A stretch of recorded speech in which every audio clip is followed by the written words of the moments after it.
There's something beautiful about the way grace works. It doesn't wait for perfection. It meets you right where you are, weary, messy, imperfect, and breathes new life into your soul. Tonight, as you settle into rest, let grace do what only grace can do. Let it restore you. Let it remind you that no matter how your day unfolded, you are still deeply loved, still covered by mercy, still being renewed from the inside out. Maybe today left you feeling drained, burdened, or disappointed. Maybe you spoke words you wish you hadn't, or carried worries that wore you thin. But grace whispers softly, you are forgiven. You are free. It doesn't keep a record of your wrongs or measure your worth by your mistakes. Grace looks at you through the eyes of love, the same love that led Jesus to the cross so that you could live in freedom. That love still reaches for you tonight, not with judgment, but with kindness that heals. Close your eyes and take a slow breath. Feel the weight of the day begin to lift. Grace is like a gentle stream, washing over the parts of your heart that feel tired or broken.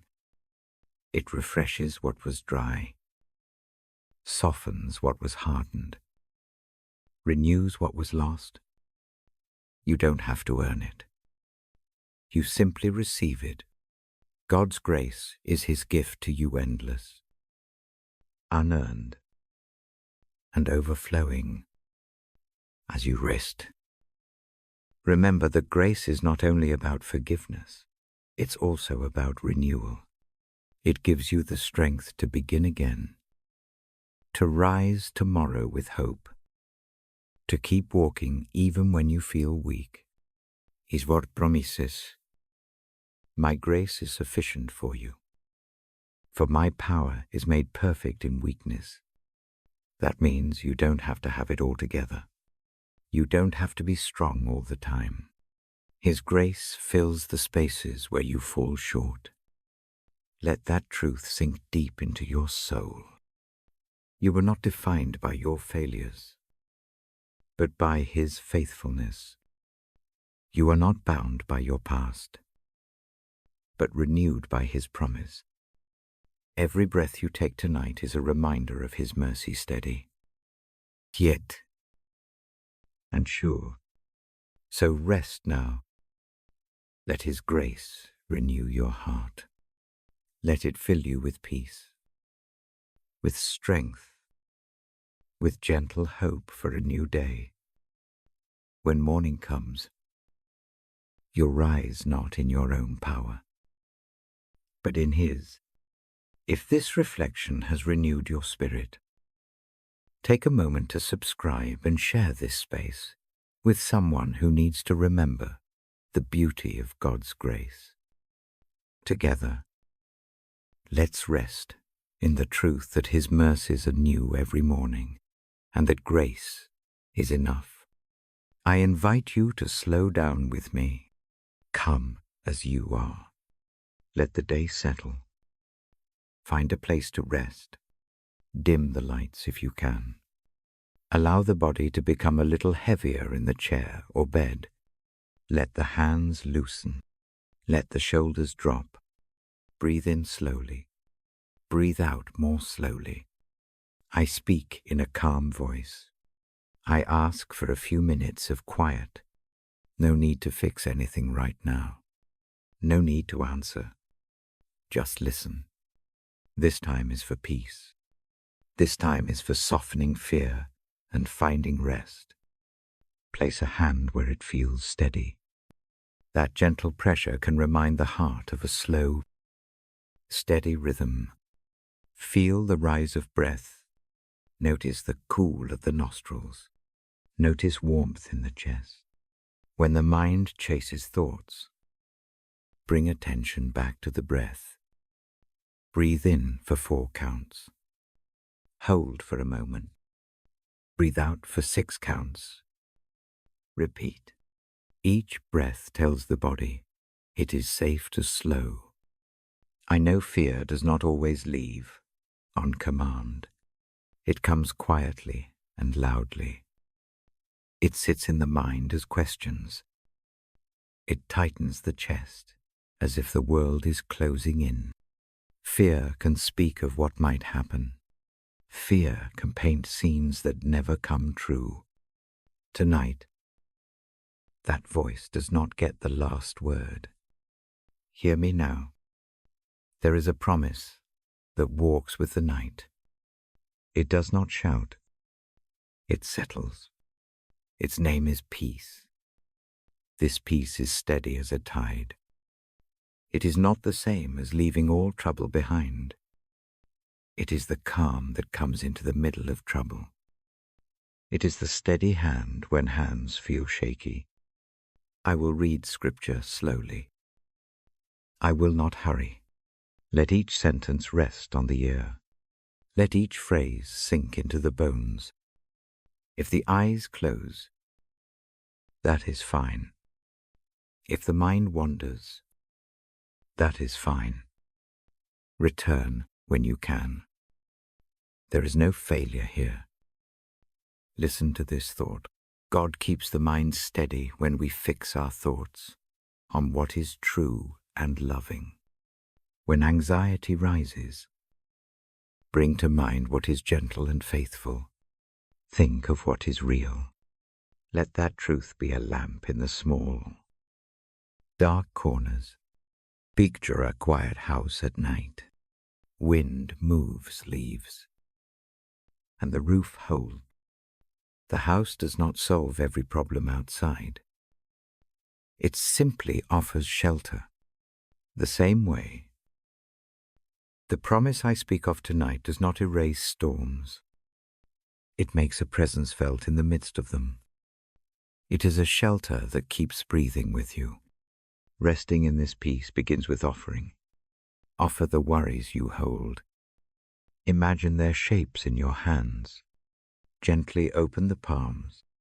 Let them fall like autumn leaves. No sudden toss. No clutching again. Just open and let go. This offering is simple. It is a small act of trust. I will say words from the Bible in a soft way. I will speak them as comfort. Hear them not as an argument, but as a quiet lamp. The words tell of a life where nerves can be eased. They tell of a love that holds at night. When the mind wants to race, let these words act like a warm blanket. Think of a shepherd who walks in the night. The shepherd knows each sheep. When a lamb is afraid, the voice calls it by name. The sheep know the voice. They come to rest. In the same way, the voice of God comes close. It is not distant. It knows your name. It calls you to rest. Consider the image of waters that are still. The surface smooths when there is no wind. The mirror of water shows the sky. In the stillness there is clarity. Worry usually stirs the water. The promise of peace stills the surface. It returns sight to the heart. When fear speaks of lack, remember the steady provision spoken in Scripture. Needs meet in unexpected ways. Small kindnesses happen in shadows. Help arrives in slow, careful steps. Sometimes the answer is not the removal of every problem. Sometimes the answer is a small, warm presence that holds through the night. There is a call to trust that does not demand perfect faith. It asks only for a hand to lift. Even fragile trust is noticed. A faint whisper of reliance is enough to invite peace. Do not wait for belief to be complete. Start with a small openness. Let that be the seed. I will read words that remind us to turn anxious thoughts into prayer. When worry comes, fold it into a simple sentence. Speak it as a child might speak. Tell God of the fear. Ask for help to rest. There is no long lecture needed. A short, honest word is enough. Think of a lamp set in a dark room. It does not need to banish the night. It simply gives a place to look. Prayer is like that light. It changes the space enough for calm to enter. Keep the lamp close. Let its glow be the habit of the heart. Remember that peace often comes through small acts. A warm drink, a slow walk, a short song hummed to the breath, a moment to name one thing that went well today. These small anchors help steady the mind. They are not magic. They are gentle practices that invite rest. I invite a gentle confession now, not words said aloud, a soft thought. The day carried strain. The hands did what they could. Forgive the small mistakes. Let the mind soften about what could not be changed. Mercy reaches even the tired places. Hold that mercy close. Be aware of what the body needs. Unclench the jaw. Soften the belly. Let the toes curl comfortably. Tension in one spot can make the whole frame uneasy. Sweep attention from head to toe. Release any tightness found. With each release, imagine a soft wave moving through the body, carrying peace with it. The night can feel very large. It stretches beyond one's small worries. Yet the promise I speak of is larger. Still, it reaches past the noise. It covers the edges of fear. This promise is not loud. It is steady as the slow tick of a clock. It keeps time. And it keeps company when thoughts rush in. Name them without judgment. Place a label and let them pass. This practice creates space. In the space, peace moves in. Do not chase the thoughts. Observe them like clouds. Let them drift. Behind the clouds, the sky is still there. If sleep does not come quickly, that is okay. Do not make sleep another task. Rest can be present even awake. Rest your eyes. Keep breathing slowly. Let the heartbeat become a steady metronome. Listen to the rhythm. Let it be a reminder of life that continues and cares for you. I will speak a short prayer now. It is not long. It is not formal. It is a simple offering.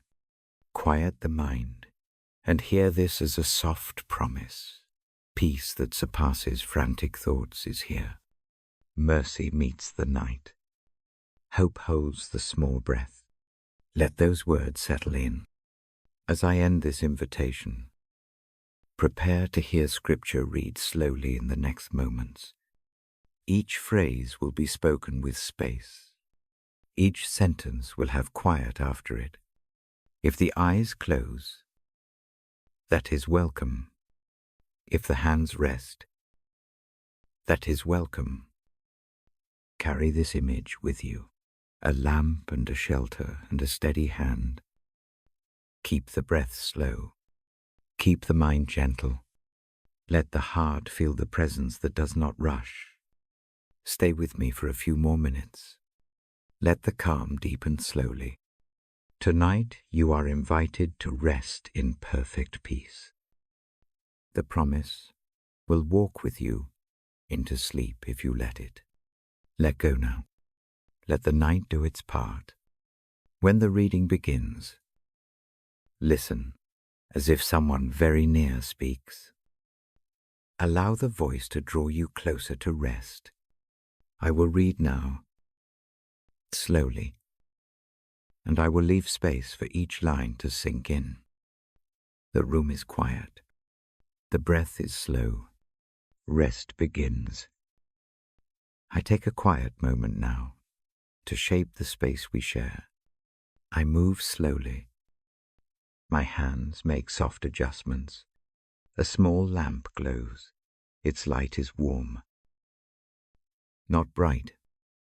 The room wears shadows like a soft shawl. Curtains fall the way they always do. The hush feels like something that can be entered. I ask for a few small comforts. A blanket can rest over the knees. A pillow beneath the head can lift just enough. If the feet feel cold, slide on a pair of socks. If the jaw is tight, soften it with a little awareness. These are small acts of kindness toward the body. They tell the nervous system it is noticed. Turn the phone to silence. Let the screen stay dark. Notifications wait. This moment belongs to the quiet. If a clock ticks loudly, move it farther away. If music is helpful, choose something very soft and slow. Natural sound is gentle, too distant rain. A fan at low speed. Leaves against glass. Keep the volume low enough that nothing pulls at attention. Choose a position that feels like welcome. Some prefer sitting upright, back supported by cushions. Some prefer lying down, arms by the side or one hand resting over the heart. If holding a small object brings comfort, a smooth stone or a rosary of gentle beads can stay in the palm. The body will relax more readily when it does not need to hold on. I place the Bible nearby on a surface within reach. The cover rests face up. A bookmark waits beside the page.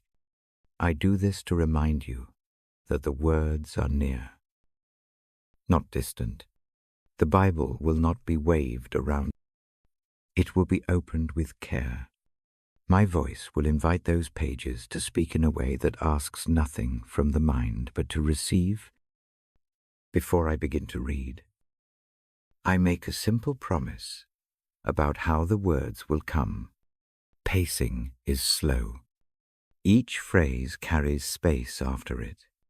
The silence between lines is not empty. It is part of the reading.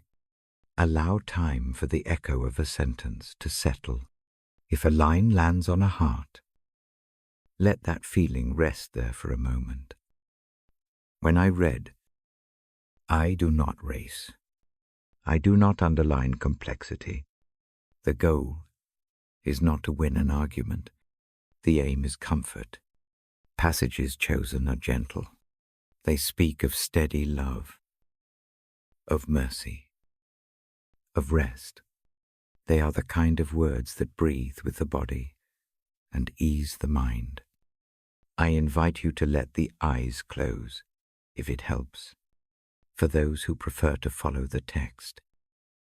Keep the page soft and the light dim. Reading along is fine. Closing the eyes is fine. Neither is better. Both are ways of receiving the calm. If thoughts arrive, treat them like visitors at a door. Greet them briefly and let them pass. No need for long conversations. Notice their presence. Redirect the attention gently to the voice or to the feeling of support beneath the shoulder blades. Let the room hold the sound and keep it slow. There will be moments of stillness between readings. In those spaces, a line may repeat itself inside the mind. That repetition is a friend, not a disturbance. Allow one phrase to linger. Let it unfold like a breath that lengthens without force. This is how a sentence becomes a small shelter in the chest. I will read parts of Psalms, short gospel passages, and simple promises that speak of near kindness. I choose words that meet the night. The selection favors images of steady presence rather than complex doctrines. Each passage acts like a soft lamp, enough to show the next step without banishing the darkness. Mercy and hope are the thread through every piece. There is no need to decide whether to believe everything at once. Gentle listening is the first courage. Allow the text to touch a tired part. Let it rest on a place that holds worry. Sometimes a single line is enough to change how a hand feels on a blanket. Small changes are real. Before the reading starts, I offer a brief invitation. If these moments feel helpful, consider subscribing to this channel so the invitation can come again. A soft click keeps this steady voice nearby. If a certain passage settles you, leave a short comment. Tell me what brought calm tonight. That small sharing helps others find the same rest. If you know someone wrestling with a hard evening, share this recording. Passing calm along is a quiet kindness. This invitation is gentle. There is no pressure. The heart knows when to reach. If the phone stays off and the lamp stays low, you are already choosing well. If the hand reaches for the subscribe button, do it as a small act of hope for more slow nights. Now notice the space around the ribs. Let that space widen just a little. If it helps, place a hand there. The warmth of a palm can remind the nervous system that someone notices. Let muscles loosen in a way that does not demand effort. Softening is an act of trust in a rhythm that already holds. I keep the tone simple as I read. I do not explain every phrase. Explanations can wake the mind. Instead, I let words stand on their own. When a sentence falls, allow it to rest. The silence that follows is the place where meaning can drift into the edges of the day and settle. Sometimes the eyes will close and a picture will come. Let images be like slow film. Do not hurry them. A quiet field, a steady stream. A lamp in a small room, these images help the words live in the body. If no image comes, that is fine. Presence does not need scenery. If sleep arrives before the reading finishes, that is most welcome. The goal is rest, not performance. Allow the voice to continue softly, if it helps to keep company with sleep. If you wake later and return, the words will be here again, patient and unhurried. Before I open the Bible, take a final practical step. Adjust the blanket, shift the pillow, let the jaw soften, uncross the legs if they are tense. Small physical changes can make a big difference in how sound is received. Make the body as comfortable as possible without making it rigid. Now, for a brief moment, name one small mercy from today. It need not be grand. A cup that held warmth, a kind word in passing, a single breath that felt quiet. Let that memory be like a pebble placed in the palm, a small weight that anchors the hand. I will read in a slow cadence. Each line will carry space to rest. I will not rush. The pauses are meant to breathe with you. The rhythm resembles a small, steady tide approach. Touch. Withdraw. In that rhythm, peace moves quietly. When I turn the page, listen as if someone sits nearby and offers a small lamp. The voice will be steady and close. There is no lesson to finish. There is only company for the night. If you would like to stay connected after this session, the subscribe button keeps this voice near. A short comment helps shape future evenings. Sharing this gently spreads the chance for rest. These asks are simple. They are also a way for mercy to move beyond this room. I take a breath now. The Bible lies open. The lamp is soft. The blanket rests lightly. The room waits. When I begin to read, receive each line as a small offering. Let the words be a steady place to rest the mind. Now I open the Bible, and I begin. I settle into the quiet again. A long breath comes in. I let it go slowly. The Bible lies open. I turn a small page with gentle fingers. My voice is low. Each word lands soft. I read Psalm 4, 8 inches a slow cadence. I let the line rest between the ear and the heart. The words come like this: in peace, I lie down and sleep. For you alone, Lord, make me dwell in safety. I say it once. I say it again. More slowly. Each syllable has space. Let it sit on the ear. Let it sink into the chest. That sentence is a small harbor. It speaks of lying down. It speaks of sleep. It speaks of safety. None of those words promise a sudden fixing of every worry. The promise is gentler. It says a presence watches.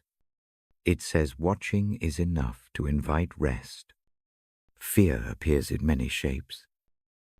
Tonight, some fear is the thin, bright kind. It wakes at 2 a.m. and sharpens like a thought cut. Other fear is heavy and dull.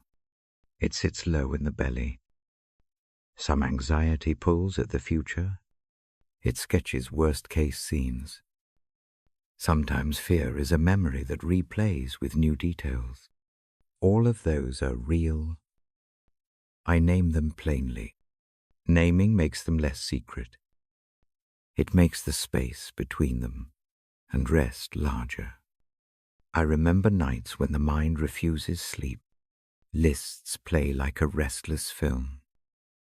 The next day's needs crowd the dark. Bills. Relationship tensions. The ache of unanswered prayers. These press like hands at the chest. Muscle tightens at the shoulders. The jaw holds. The breath shortens. Those are physical facts. I do not pretend otherwise. When fear comes, I meet it with a steady attention. I do not chase the thought. I do not try to solve every image. Instead, I offer a small, honest sentence.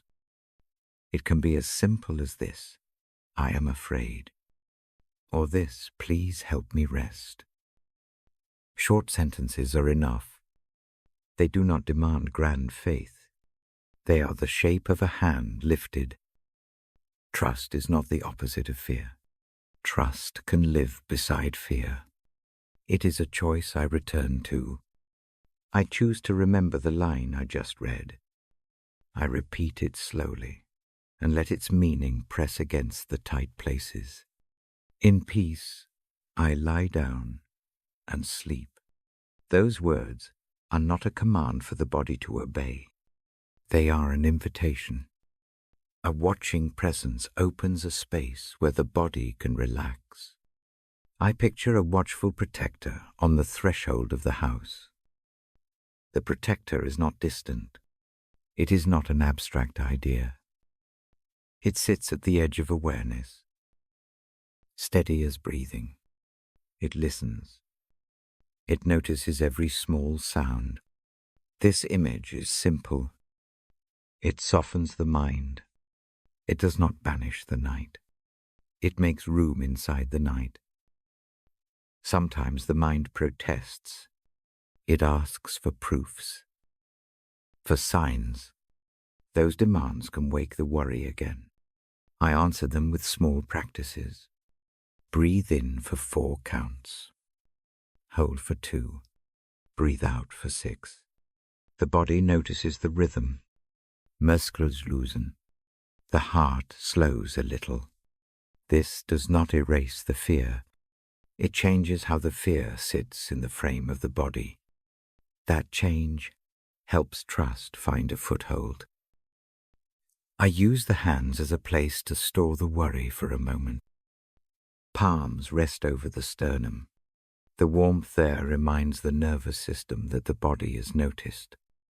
Fingers splay gently. This simple contact tells the mind it is safe to pause. The action is a tiny ritual. Rituals do not need to be ornate. They only need to be consistent.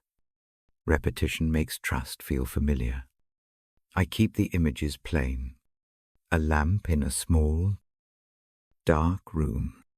A shepherd walking near the flock. A lighthouse far off. Its light steady. These images do not promise an absence of storms. They promise company. Company is often enough. It shifts the posture. It allows the head to lean down. Mercy feels like a soft hand at the shoulder. It can arrive in small ways. A friend's text. A warm cup set down beside the bed. A memory of a small kindness that arrived at just the right time. These are not dramatic rescues. They are the ordinary ways safety is made real. I also reflect on times when trust ebbed slowly. There are nights when a memory becomes a tide. It pulls with the rhythm of an old hurt. On those nights, the line from the psalm feels farther away. I do not scold myself. Instead, I return to the practice. I offer a single phrase into the dark. Say the name of the worry. Say, help me rest. The phrase is a small bridge. Prayer in this hour is not a lecture. It is a simple handing over. The words can be a whisper or a single thought. I place fears into that whisper. I imagine them as leaves set on a slow river. The current is gentle. It carries the leaves without hurry. This image helps the mind let go of clinging. Trust grows in small increments. A single breath that slows, a shoulder that softens. A repeated phrase that lands in the chest like a pebble and causes a widening. That widening is the first place. Sleep can move in. It does not always come fast. Sometimes rest is a slow opening, like a bud that finally gives way to light. I avoid heavy theology here. These moments are not for debate. They are for mercy. The language used tonight is simple, so the ear can receive it. Promise. Presence. Watching. These words do not require complex explanation. They require a soft willingness to accept them. One small time at a time. I remind myself that night often magnifies things. Shadows look larger beneath lamplight. The mind can mistake size for danger. The psalm speaks into that distortion. It says, safety is not measured by the absence of shadow. Safety is measured by the nearness of a steady presence. That presence watches over the small house of the heart. If sleep resists, I return to a short rhythm of gratitude. I name one small thing that went well. A meal tasted. a kind look, a moment of quiet in the day. These small notes are anchors. They do not solve everything. They change the composition of the evening. They give the mind a softer set of images to return to. Belief can be thin. Doubt can be close at hand. Both can be present in the same breath. That is okay. The psalm does not call for perfect faith. It calls for rest. Even feeble trust is enough to rest on. I let that be permission to be small and honest. I speak aloud a short blessing to myself. It is simple rest now. The voice slows with the sentence. The body follows. The hands loosen. Muscles around the eyes soften. The mind finds a lighter tempo. This tiny blessing acts like a baton passed from will to surrender. I listen for the quiet that follows. Silence keeps its own tempo. It is patient. It does not push. The silence and the psalm line create a kind of cradle. In that cradle, sleep can find a way. I do not force it. I let it arrive as it comes. Before the eyes close for good. I offer one more thing. I imagine the night as a large, soft tent. The tent holds sound. It keeps the edges of worry from blowing in. Inside the tent, there is a small lamp of promise. It is not bright enough to reveal every detail. It is bright enough to show the next breath. That suffices. Tonight, I choose to let the watching presence be enough. I lie down with the psalm line in my ears. In peace, I lie down and sleep. Safety dwells here. The heartbeat is steady. The breath moves slow. Fear remains. But it is no longer in charge. If sleep comes now, welcome it. If it comes slowly, stay with the rhythm. Repeat the psalm line when the mind wanders. Let the phrase be like a soft rope to hold on to in the dark. I will keep this voice nearby as the rest arrives. I will read again if it helps. For now, rest with the simple truth that watching can be a kind of keeping. Trust that a presence near the threshold is tending the house. Surrender one more small worry into the hands of that presence. Breathe. Lie down. Sleep. When it comes, will be gentle. When the next moments of the night arrive, I will still be here. I will speak in a low voice. I will give space between lines. For now, allow the psalm to be the last thing carried into the dark. Let it hold the thought in peace. I lie down and sleep. For you make me dwell in safety. Let that hold you until sleep takes the rest.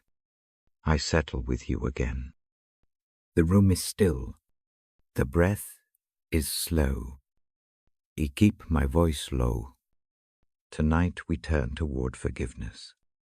We meet past mistakes with gentle care. This is not a session for blame. It is a small space for mercy and rest. Begin by making the body comfortable. Adjust the blanket. Rest the hands where they feel steady. Close the eyes, if that is helpful. Let the jaw soften. Let the belly relax.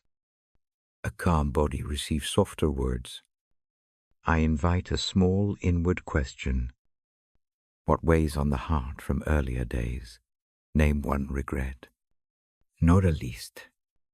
Just one memory that comes to the surface. Let it arrive without hurry. See it as something you hold for a moment. Notice how the chest responds. Notice where the mind tightens. These are signals, not judgments. When a memory appears, Keep it plain. Describe it in one sentence. Do not argue with it. Do not add blame, as if it must be worse to matter. Say to yourself what happened.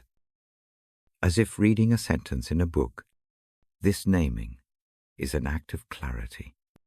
It takes the glare off shame and places the moment in a frame that can be touched and then released. Feelings come with the memory. They might be sadness, embarrassment, regret, or even anger. Give each feeling a place inside the body. If the throat tightens, notice that. If the hands curl, notice that. I invite you not to fix the feeling. Let it sit like a small guest. Observe it with kindness. Now I place a phrase for trust near us. I speak Isaiah 41:10 slowly. With space after each phrase. Do not hurry the listening. Do not make this a test of belief. Receive it as a soft assurance. Do not fear, for I am with you. Do not be dismayed, for I am your God. I strengthen you. I help you. I uphold you with my righteous right hand. Say the lines gently in your mind. Let each phrase touch a tight place. The words are not a remedy that erases memory. They are a steady hand beside the hurt. Let that steadiness be the ground beneath the regret. Now, I offer a simple act to move the memory into a new frame. Imagine holding the regret in an open palm. See its color and shape. If an image comes, breathe toward it. On an out-breath, place the memory into the hand of the watching presence. Picture the hand, taking it without needing details. You do not have to pass every why. You only have to hand it over. If the act of handing seems too much, try another doorway. Speak a short sentence inwardly. Help me let go, or I choose mercy now. These short lines are enough. They do not demand eloquence. They do not require perfect faith. They are like dropping a stone into a pond. The ripple moves, even when the stone is small. Forgiving oneself can feel oddly like a second wound.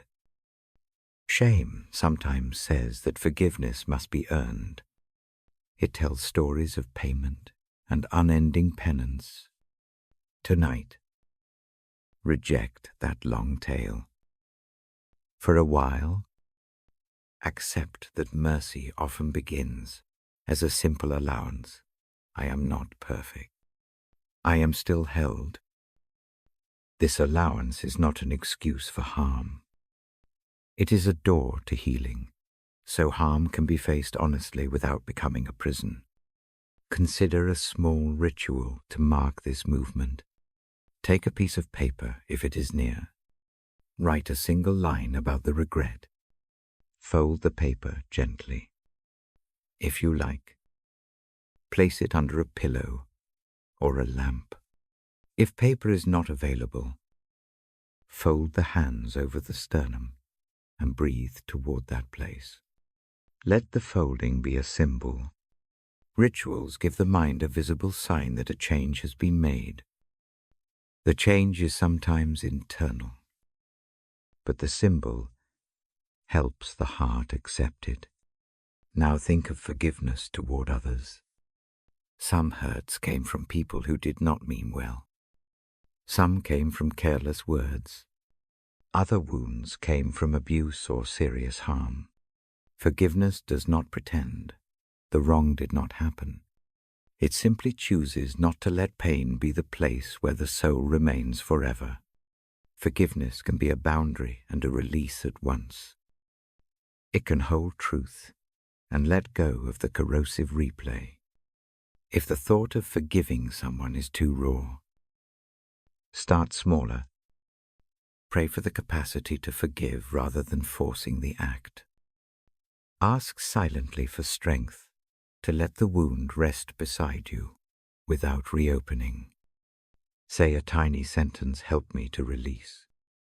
The sentiment is delicate. It plants a seed.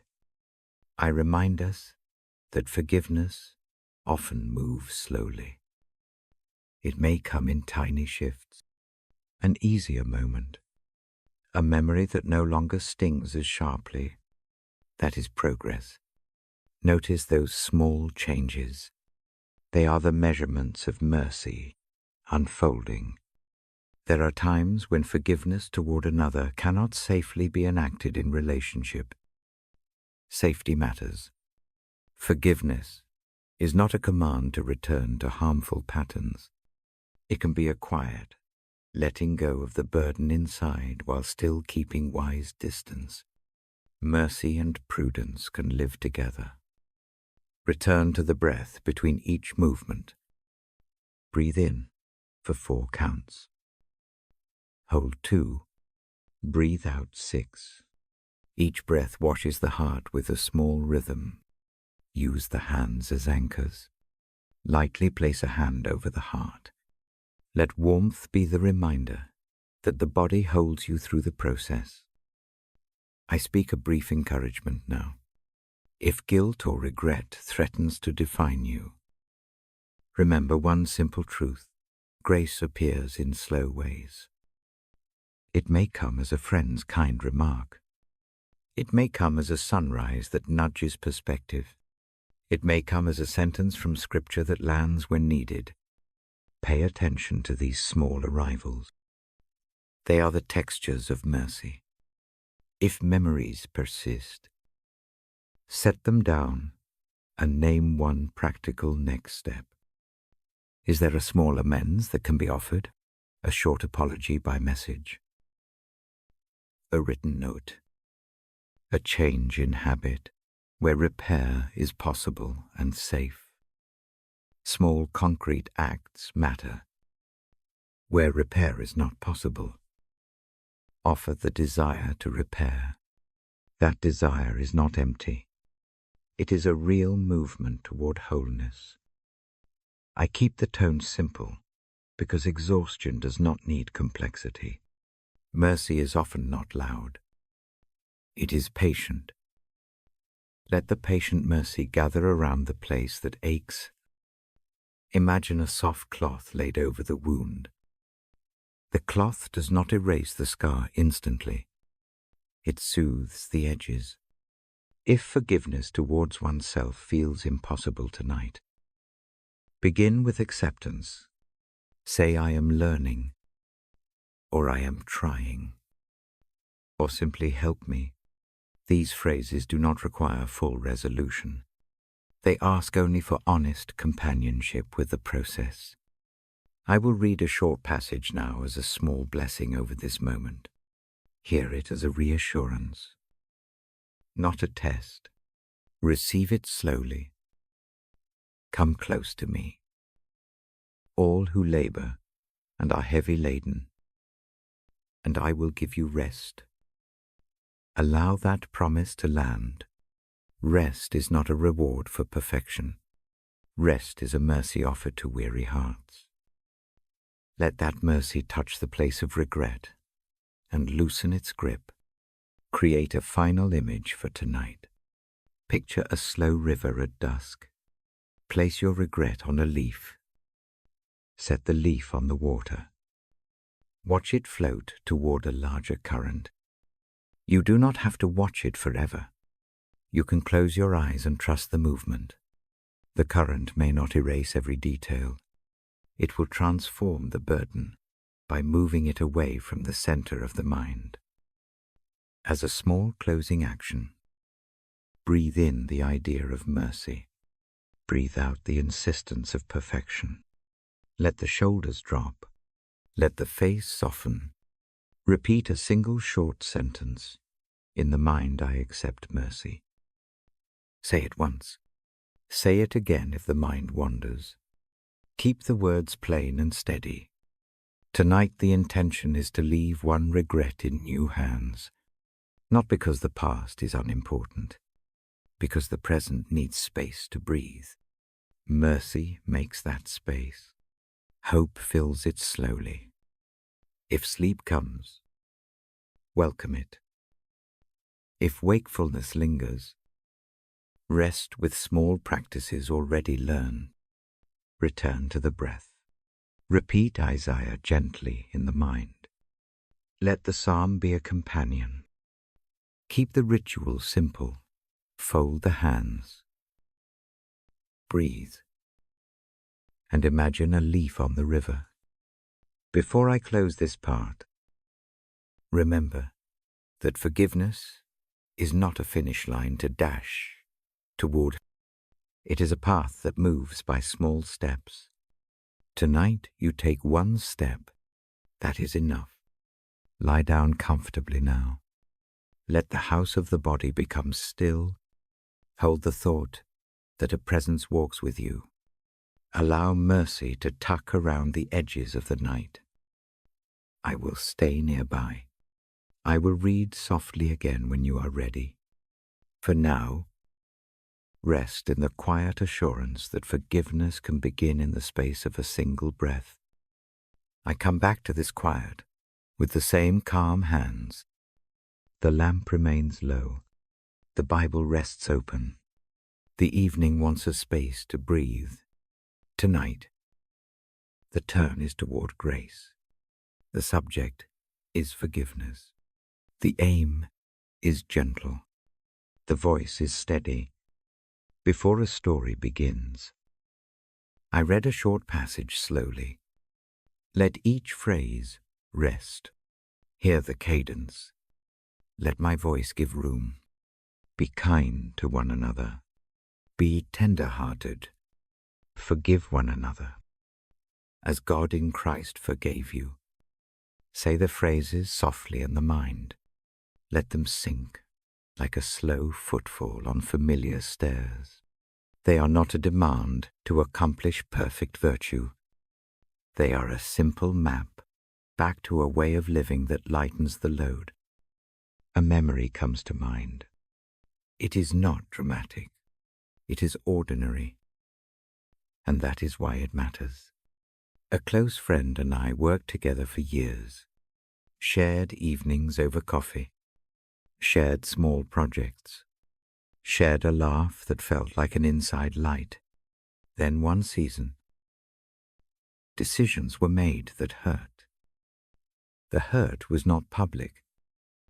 It lived in quiet betrayals, in neglected promises, in words left unsaid until they became weighty. The first reaction is sharp. The chest tightens. The breath shortens. A steady mind wants answers. A tired heart wants protection. The impulse to hold the hurt close is strong. It feels like a shelter. It feels, at first, like safety. Time passes. The body keeps moving. Life continues with its small duties and soft routines. Yet the wound shapes the days. A movie that used to feel warm now brushes an edge. A mutual friend asks about plans, and the thought of the friend in question runs like a current under the surface. All this is honest. Naming it out loud is the first gentle step. Learning to forgive feels like learning a craft. It begins in small practices. I start by looking closely at what forgiveness is not. It is not forgetting that something happened. It is not pretending there was no pain. It is not a quick erasure of boundaries. It is not condoning harm. It is none of those. Then I try to learn what forgiveness can be. It is a decision to stop measuring my worth by the wound. It is a choice to stop carrying the wound like a constant report. It is a release that does not require reconciliation. It is, most of all, a receiving of grace that came earlier. and made room for this night. A pattern helps. I sit with the memory in quiet. I breathe toward it. I trace the edges of the feeling with curiosity rather than accusation. Where does shame live in the body? Where does anger tighten? Where does the memory make the jaw clench? This mapping is not to linger in suffering, but to know its shape enough to hold it. Then I bring to mind the simple truth read earlier. Imagine the kindness offered in a familiar way. Imagine a presence that has already forgiven 1,000 small failures. This is not a theological lecture. It is a practical shelter. It changes the weather inside. When the mind must replay the hurt, the presence anchors the attention back to mercy. A specific moment stands out. The friend and I meet again in a small room that smells faintly of tea. The meeting happens after months of distance. My expectation is measured. The heart wants proof. The hands want to test gestures with caution. The scene is unremarkable. That is a mercy. There is no grand reconciliation scene. There is only two people who share the same small table. Words are few. The friend looks tired. The voice is humble. There is an offering of apology. Plain and sparse. The apology is not theatrical. It is quiet and honest. It does not fix everything. It does. However, open a crack where fresh air can enter. That small breath is the beginning of repair.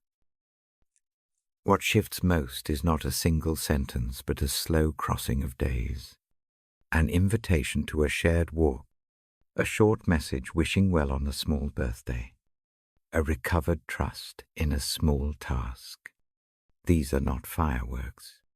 They are slow stitches made by consistent small acts.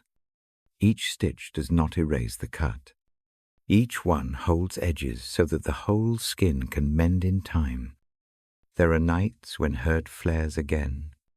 That is expected. Progress is not linear. The body remembers. Old patterns want to reassert themselves.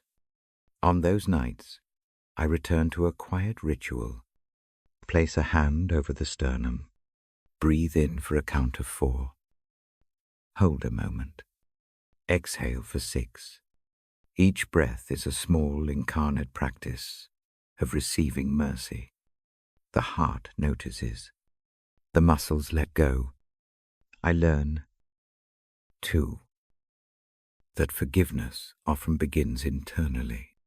It is first a letting go of the narrative that defines worth by the wound. It is the choice to speak differently to the inner voice, instead of rehearsing the betrayal like a script. The inner voice is offered a new sentence. I am not my hurt. This new sentence is not a denial of pain. It is a reorientation of identity toward what is steady and alive. Grace shapes the movement. I have known grace as a gift received early in the journey. It is not earned. It arrives, even when the hands are still dirty from mistakes. That experience of being forgiven opens the capacity to forgive. It is a mirror. When mercy was extended to me in an unexpected season, the body learned to trust that mercy, that trust becomes the model for extending mercy to others. A small ritual helps make this real. I take a piece of blank paper and write a short sentence about the hurt, not a long essay. Just a line. Fold it slowly. Place it in a drawer or a box. The act is not magical. It is symbolic. It marks a transfer. The body recognizes the movement. The mind accepts a new order. Symbols do this work gently and well. There are times when forgiveness cannot mean restoration of friendship. If harm continues, or safety is at risk, holding distance is wise. Forgiveness and prudence are not enemies. Forgiveness frees the inner life. Prudence keeps the outer life safe. Both can exist side by side like two hands that do different tasks. I also learn from the friends and family who witness the process. Kind voices that do not rush the work become essential. A sister who simply sits, a neighbor who sends a short note, a mentor who says, "You do not have to carry it alone." These small presences mirror the larger mercy I was taught to receive. They help the heart learn to live in a different register. The story of forgiving the close friend is not tidy. It continues. Some days are lighter. Some days the scar prickles. The practice is steady. The promise behind the practice is steady as well. The promise does not erase all pain. It teaches how pain can be carried without defining the whole life. I remember reading the verse again. Months later, when the memory felt thin enough to touch without flinching, the words settled differently now. Not as a command, but as a map. Be kind to one another. Be tender-hearted. Forgive one another. As God in Christ forgave you, the echo of forgiveness received becomes a model for the forgiveness offered. That movement into mercy affects more than the relationship with the friend. It alters how the day begins. Morning chores feel lighter. The hands do not clamp as fiercely. The sleep that once was shallow grows steadier. Little things like listening without immediate defense become possible. The inner climate changes slowly, but undeniably. If thoughts return tonight about past hurts, let them come kindly. Acknowledge the memory with one sentence. Breathe, and then return to a small practice that anchors the heart. Place the palm against the sternum. Say in the mind a short phrase, "I choose mercy now." The voice need not be loud. The act is simple. End with a small image that is new for the night. Picture a worn bench under a quiet sky. Two people sit with distance between them at first. Or a team. The space narrows by a few inches. No rush. No drama. Just two steady breaths beside one another. That is a kind of reconciliation. It is quiet and durable. Tonight, let the idea of grace rest on the chest like a soft weight. It does not push. It only suggests that the heart can hold both the wound and the way forward. Let the breath slow around that thought. When sleep comes, welcome it. If wakefulness continues, return to the verse and the simple breathing practice until the eyes become heavy. I will stay with this voice a while longer. I will read again when needed. For now, accept that mercy is already given. Receive it and let it move through the small motions of the day. Rest in that assurance. Let the night be a mild and healing place. I come with a soft voice again. The room is quiet. The lamp gives a low circle of light. Tonight, I guide toward the Bible as a place to rest. The pages become a pillow for thought. The words are not a list of tasks. They are a gentle companion. Begin by choosing a very short passage. 1 or 2 verses work best. Short is not small. Short is simple enough to sit with. A single verse can be a doorway. A short psalm stanza can be a room to enter. Keep the choice easy. The aim is calm. not study. I hold the Bible in my hands. The cover is familiar. The paper feels like a friend. If a bookmark is nearby, let it mark the place for tonight. If there is a page that keeps returning in the mind, open that place. Trust the small tug of memory. It often knows what the heart needs. Read the passage aloud very slowly. Let each syllable arrive like a drop of water. Do not hurry to finish. Allow space between phrases. The silence is part of the reading. It becomes a place for the words to settle. When a line lands, let it rest. Do not move on until it has room. After the first reading, breathe with a single word. Choose one word from the passage that felt warm or true. It may be hope, rest, mercy, or hul. Repeat that word on the out-breath. Say it as if it were a small candle flame. Breathe in gently. Whisper the word on the out-breath. 5 slow breaths is often enough. The breath links the word to the body. Read the passage a second time. This time, listen for a line that opens a picture. Perhaps a lamp, a shepherd, a steady hand, or a gentle river. Do not force an image. Let it arrive like a visitor who knocks softly. Let the picture be small and ordinary. Hold it without analyzing. The imagination is a kind of quiet muscle. It relaxes with practice. Place a hand on the chest or the belly. Let the warmth be a reminder that the body receives what the ear hears. Keep the touch light. Do not grip. The palm becomes an anchor. When the mind wanders, return to the hand on the chest and to the one word chosen earlier. This simple return calms the nervous system. It makes the message of the scripture bodily. A third reading follows. Read it as if you are listening from across a room. The voice is near but unhurried. Allow one sentence to echo.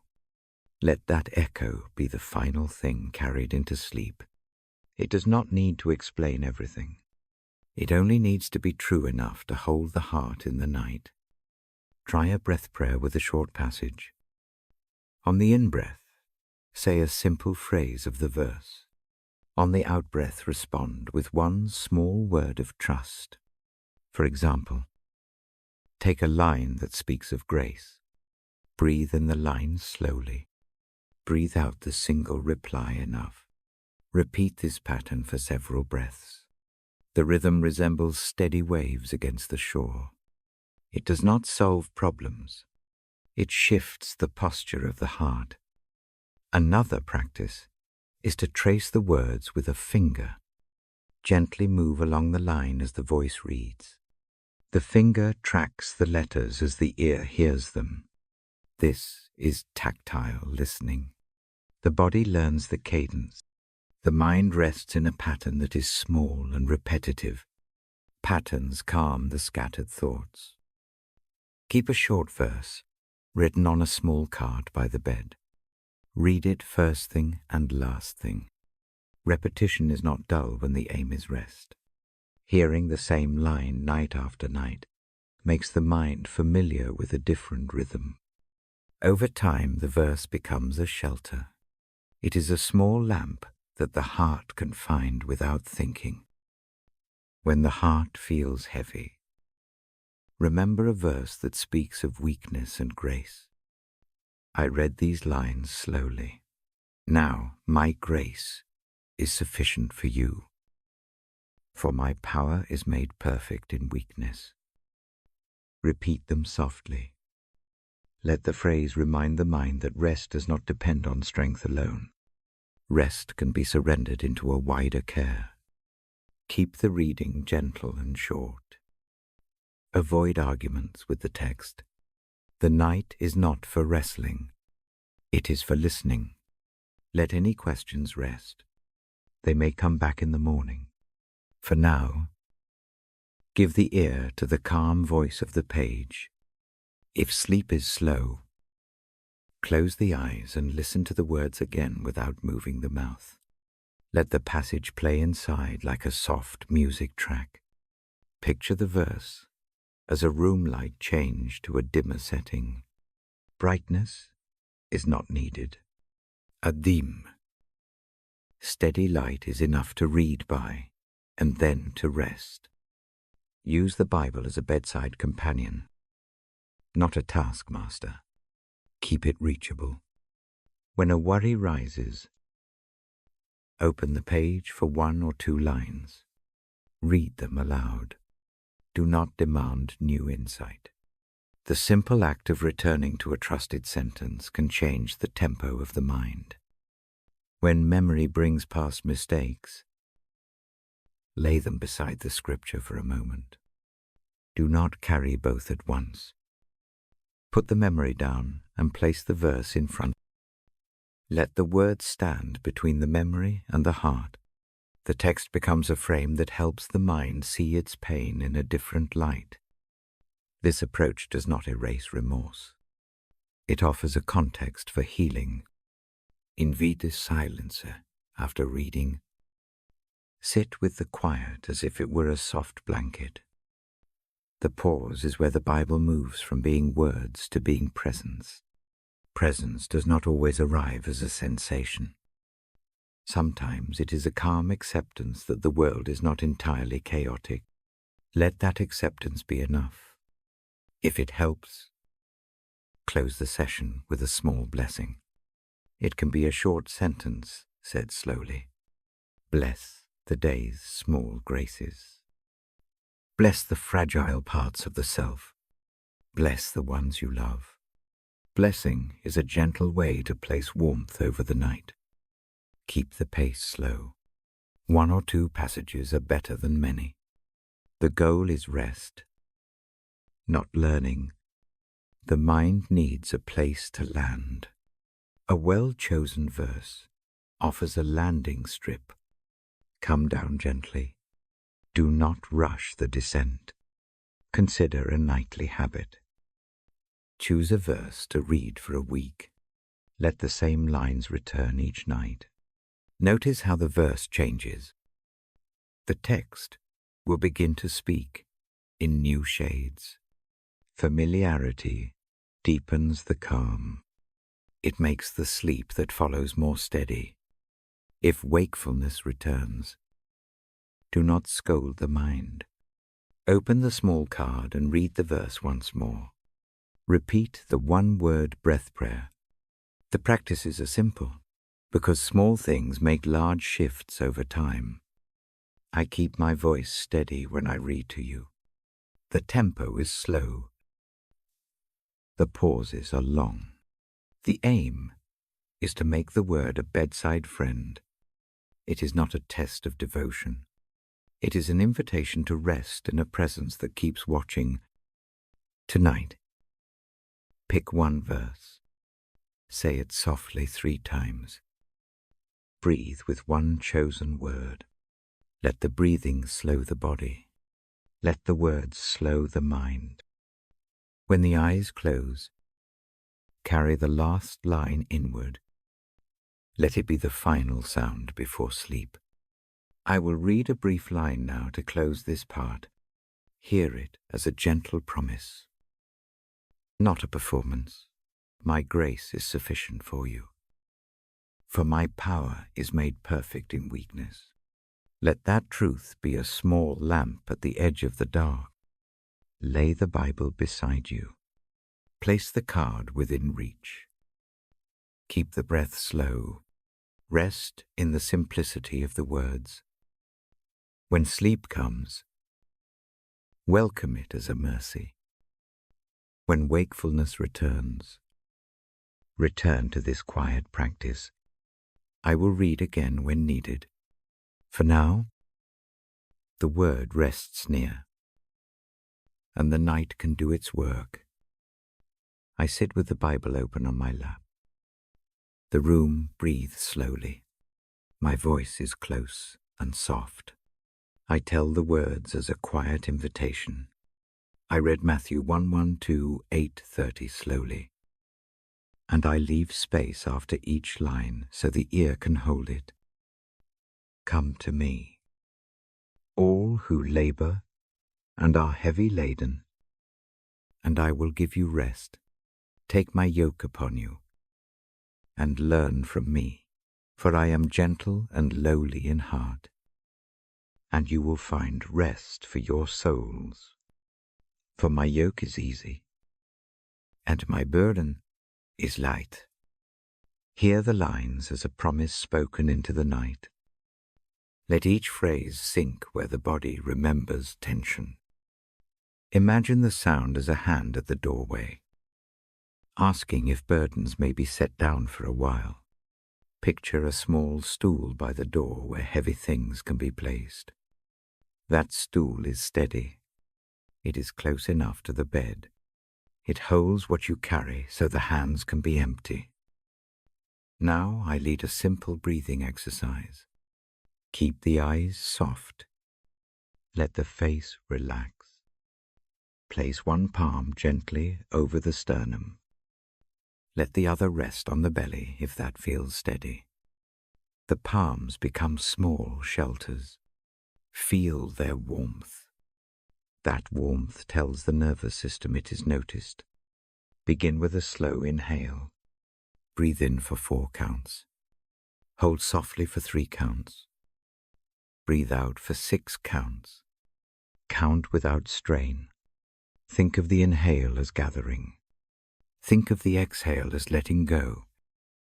I guide this rhythm again and again. Each repetition feels like setting one small thing on the stool. Round 1, breathe in for 4. Notice the rise under the hand on the belly. Hold for 3. Notice the gentle pause. Breathe out for 6. Imagine placing a single worry on the stool. See its shape briefly. Close the eyes to keep the image small. Breathe again.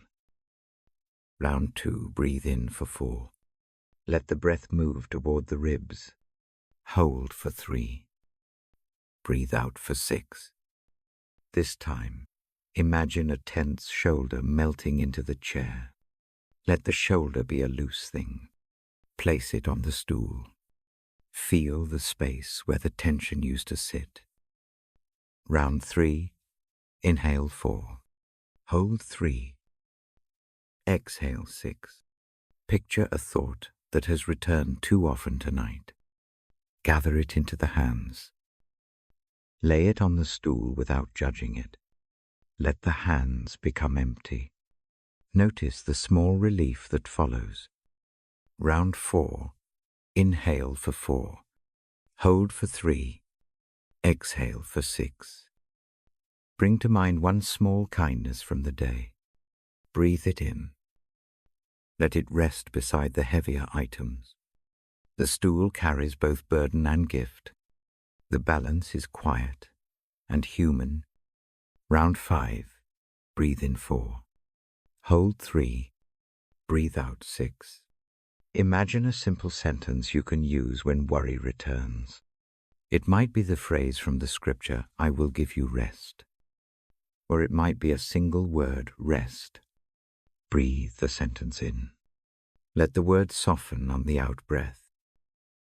Round 6, inhale 4. Hold 3. Exhale 6.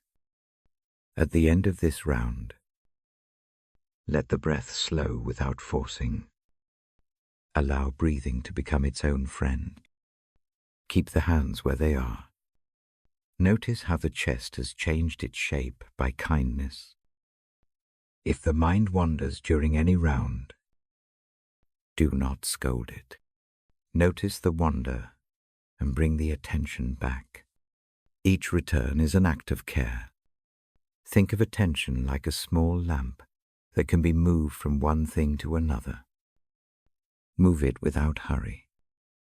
The gentle act of returning reshapes the evening. Now I add a small variation to deepen the release. On your inhale, quietly say a short phrase inwardly. On your exhale, release it with a single word. Try this pattern as a breath prayer. Breathe in with the thought, "Come to me." Breathe out with the word, "Rest." Repeat this for 5 or 6 breaths. The words do not need to be exact. Use what lands with least effort. Let the phrase fit in the sternum, like a soft pebble. The echo of the words softens how the body responds to the night. Next, move the attention through the body with the same gentle rhythm. Start at the feet. Breathe in and imagine warmth rising from the soles. Hold briefly.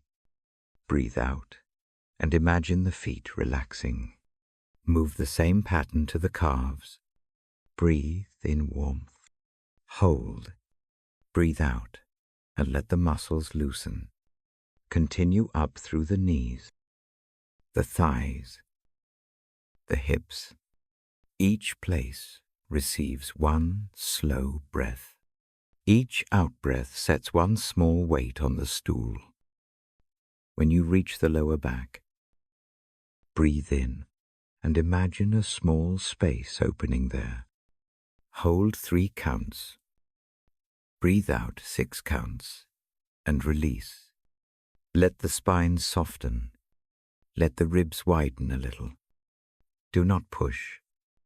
Allow small movement only. Bring attention next to the shoulders. Inhale warmth. Let the shoulders lift gently as if they were children climbing a stair. Hold. Exhale and let them fall away like a fabric sliding off a table. The shoulders do not need to know every answer. They only need permission to let go. Move up to the throat. If the jaw holds, let the mouth open a fraction. Breathe in, hold, breathe out, and imagine the tongue unclenching. Let the throat be soft. The voice inside you can be quiet. It does not have to work tonight. Rest now on the face. Soften the eyes. Breathe in, hold, breathe out and feel the forehead. Relax. Imagine that soft stool again and see the last traces of worry resting there. The face becomes a place the night can touch without alarm. If sleep comes during the practice, welcome it. Stop thinking of the exercise as a task to finish. Its purpose is to invite rest. Let the body do the rest of the work. I will keep the voice low and steady if you want company. If sleep arrives, that is a blessing. If wakefulness stays, use this shorter pattern as a return. Inhale 4. Hold 3. Exhale 6. Say inwardly, "Come to me." Breathe out. Rest. Repeat until the eyes feel heavy. Keep the palms on the chest for warmth. Let the hands tell the body that the world can be carried lightly for a while. There is a small image that I find helpful when sleep resists. Picture a small coat rack near the bed. Each worry is a scarf. As you practice the breath, remove one scarf at a time and hang it on the rack. The rack is not far. It holds the scarves without judging their color. The space between you and the rack grows. The hands become empty. The neck breathes easier. Breath makes a rhythm the body can follow. Rhythm calms. Repetition teaches the nervous system that the night is not urgent. It is slow and safe. The scripture promise is present in this rhythm. Come to me, and I will give you rest. Let that be the hand that guides the breath. I keep my voice soft and measured as the breathing continues. I do not hurry the process. I let each phrase be heard twice. Then once more, if a single sentence becomes an anchor, return to it until the mind accepts the shelter it offers. Before I close this part, take one final breath together with me. Inhale for 4 counts. Hold 3. Exhale 6. Picture the stool now partly full. Notice the lightness in the hands. Note the warmth on the chest. Breathe ordinarily now, and rest in whatever comes slowly. I stay a while longer and wait with this room. When the time to read again arrives, I will choose more gentle passages and read them with long pauses. For now, keep the breath slow, keep the hands warm. Let the promise be a small lamp at the bedside. Rest. When it arrives, we'll find a soft place to land. There is a quiet story I come back to. When the night feels thick, it is simple. It is small. It returns often like a soft footstep in a house that has learned to wake slowly. A season arrives that feels like winter. Days are short. Work changes. Sleep thins. The heart carries an ache that does not shout. It hums. The first habit that slips is patience. Little tasks become mountains. The hands learn to hold the pattern of worry as if it were a warm thing. That warmth is deceptive.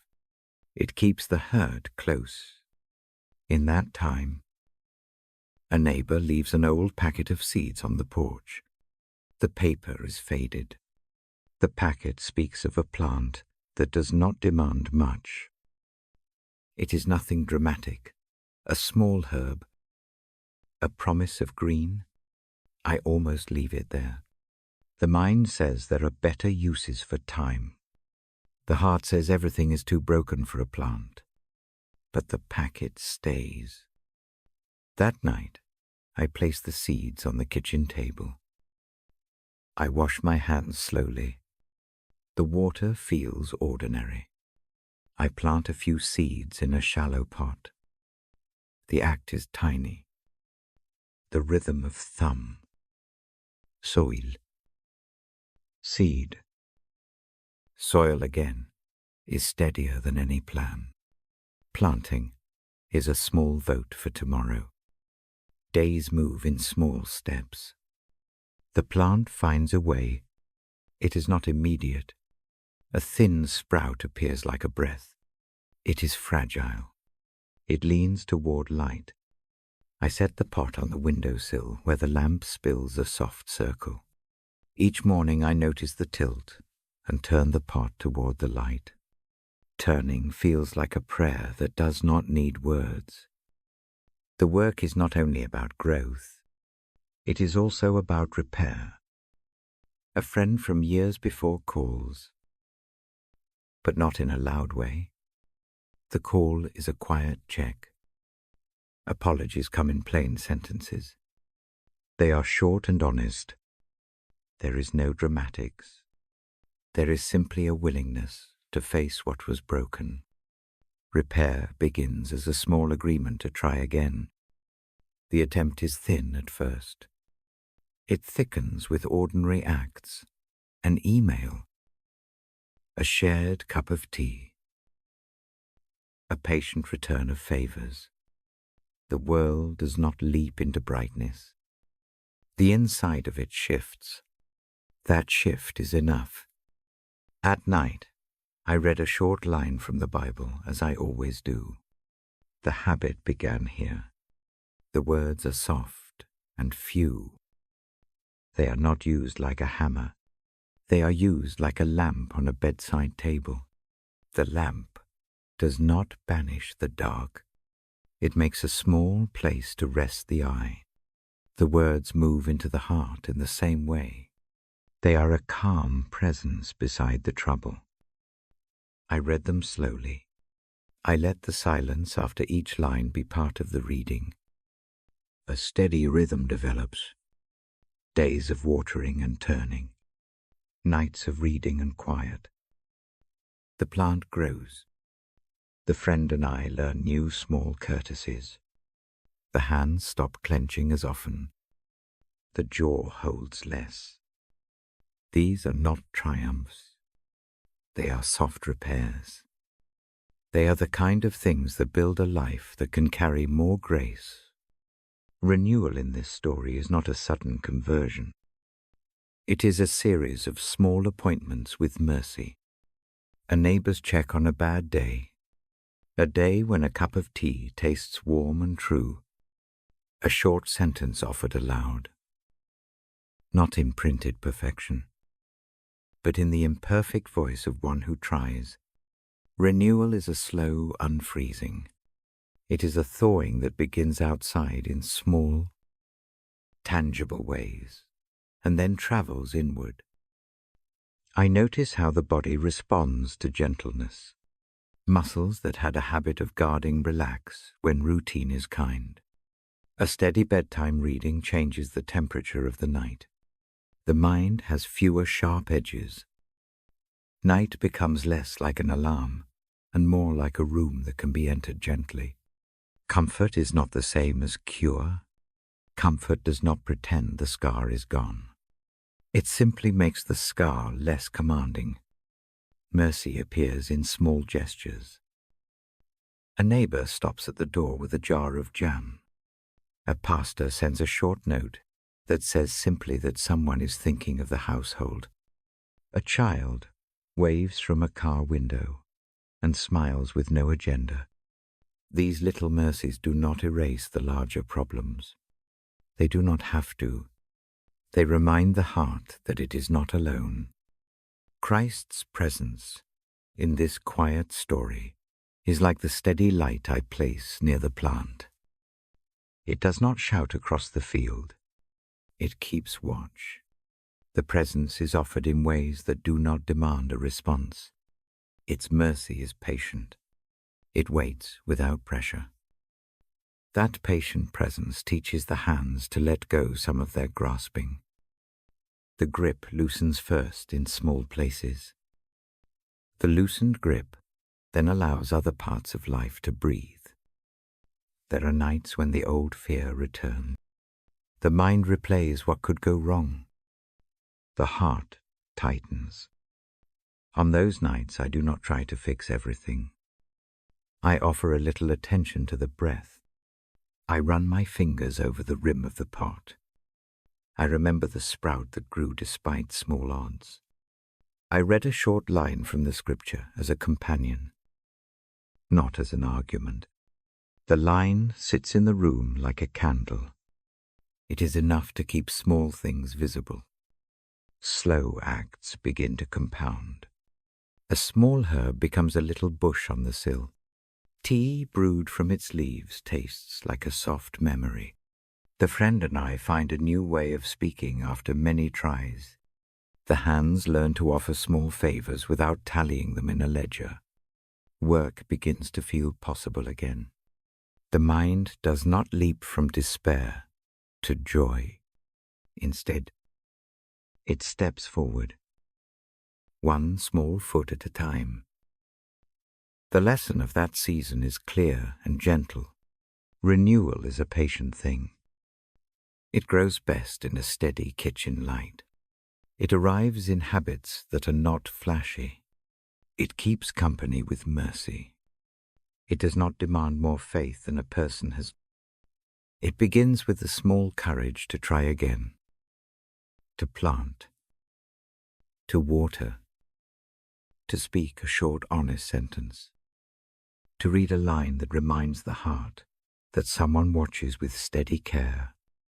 Tonight, as I sit here with the Bible open and the lamp dim, I tell this story slowly. The aim is not to correct a life in 5 minutes. The aim is to offer a model. The model is simple, Small acts, done again and again, form a path toward renewal. The story invites the listener to consider one gentle act they might do tomorrow. It might be planting a seed, or sending a brief note, or reading one line from the Bible before sleep. The act does not have to be grand. It only has to be faithful in the small things. If the mind resists imagining a new season, begin with this: choose one tiny, ordinary thing and repeat it for a week. Water a small plant. Make a short list of 2 things that went well each day. Read a single verse each night. Keep the action humble. Let consistency do the heavy work. Over team. Patterns. Change the heart's expectation about what is possible. Before sleep. I read a short piece of scripture, as I always do. The line is soft and steady. I place it close to the ear. It rests on the heart, the way a hand might rest on a shoulder. The reading is not a test. It is companionship. It says, in a kind tone, that renewal is near enough to begin with a single small thing. The words offer rest and a hope that is not flashy but true. Now, with the lamp low and the pot on the windowsill, I invite you to picture a tiny seed under the skin of the earth. Imagine the slow warmth of it waking. Picture the green tip finding the light. Let that image be a small company for the next breath. If there is a worry to hand over, place it gently on the sill beside the pot. Give it to the steady light. I keep my voice soft as I close this story. Tonight the work for rest is small. Choose one action that you can do tomorrow. Keep it simple and kind. Let repetition become the architecture of renewal. I will read a short line now. Not as instruction, but as a close companion before sleep. Hear it and rest with it. Let the sentence be a small lamp at your bedside, steady and patient, like the one I keep for the plant on the sill. I come close now and keep my voice low. The night listens. My words are a slow hand that guides your attention toward a simple image. Imagine arms, not a perfect image, just arms that are steady and kind. Picture those arms reaching out as the day ends. They are not large in a frightening way. They are warm and familiar. They fold around the shoulders like a soft blanket. The feeling is safe. The body notices first. The shoulders drop a little. The jaw loosens. The breath finds a softer pace. I ask you to do nothing heroic. Just picture. Let the scene be small. See the arms as a shelter that does not solve everything. It only offers close care. Think of someone who has held you before. The memory helps the imagination settle. There is a posture to this imagining. Sit or lie so the spine feels supported. Place a hand over the sternum. Let the palm be a reminder of touch. Close the eyes if that helps. If closing the eyes tightens the face, keep them soft and unfocused instead. The body will tell what it needs. Breathe in slowly. Count 4 if that helps. Hold a tiny moment. Breathe out longer as air leaves. Imagine the arms tightening slightly. Not to hurt, but to keep steady. Each exhale is an offering of what you do not have to carry alone. Let the rhythm match the feeling of being held. I read a short line from Scripture now. I do not hurry it. Let the words land softly. The steadfast love of the Lord never ceases. His mercies never come to an end. They are new every morning. Say the line inside. Let the phrase rest on the chest like a small weight that is not heavy. The idea of mercy that renews each day is an invitation. It says that even when tonight is hard, there is another morning that begins without the baggage of yesterday. That promise is small and slow. It does not erase pain. It offers a fresh start. If a family member carries a new beginning tomorrow, place that person in the image of the arms too. See the watchful care surrounding them. Picture grace bending toward their plans and mistakes alike. Let the hope for them be soft and steady, like a lamp on a porch at dawn. The prayer for someone else can ease a knot inside your own chest. Keep returning to the warmth in your palm. Imagine the arms as an extension of that warmth. Visualize the fingers as gentle, laid across the top of the shoulder. There is no pressure to be perfect. The hands simply hold. The body recognizes the gesture as permission to rest. Think of a small scene that complements the arms. A low chair by a fireplace, a blanket folded over the armrest, a dim lamp that keeps watch without shouting. In that room, voices are quiet and breathing is slow. Let that quiet be a companion to whatever turmoil the mind brings.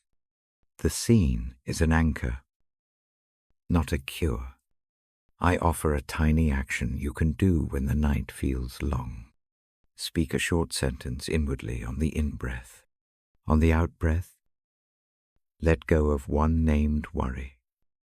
Use words like this: "You are with me," or simply, "Hold me." Repeat the pattern for several breaths. The words do not need to be full of theology. They are ordinary sentences that the heart can lean on. If sleep will not come, try another small practice. Imagine placing each worry in the crook of the imagined arm. Each worry is no larger than a pebble.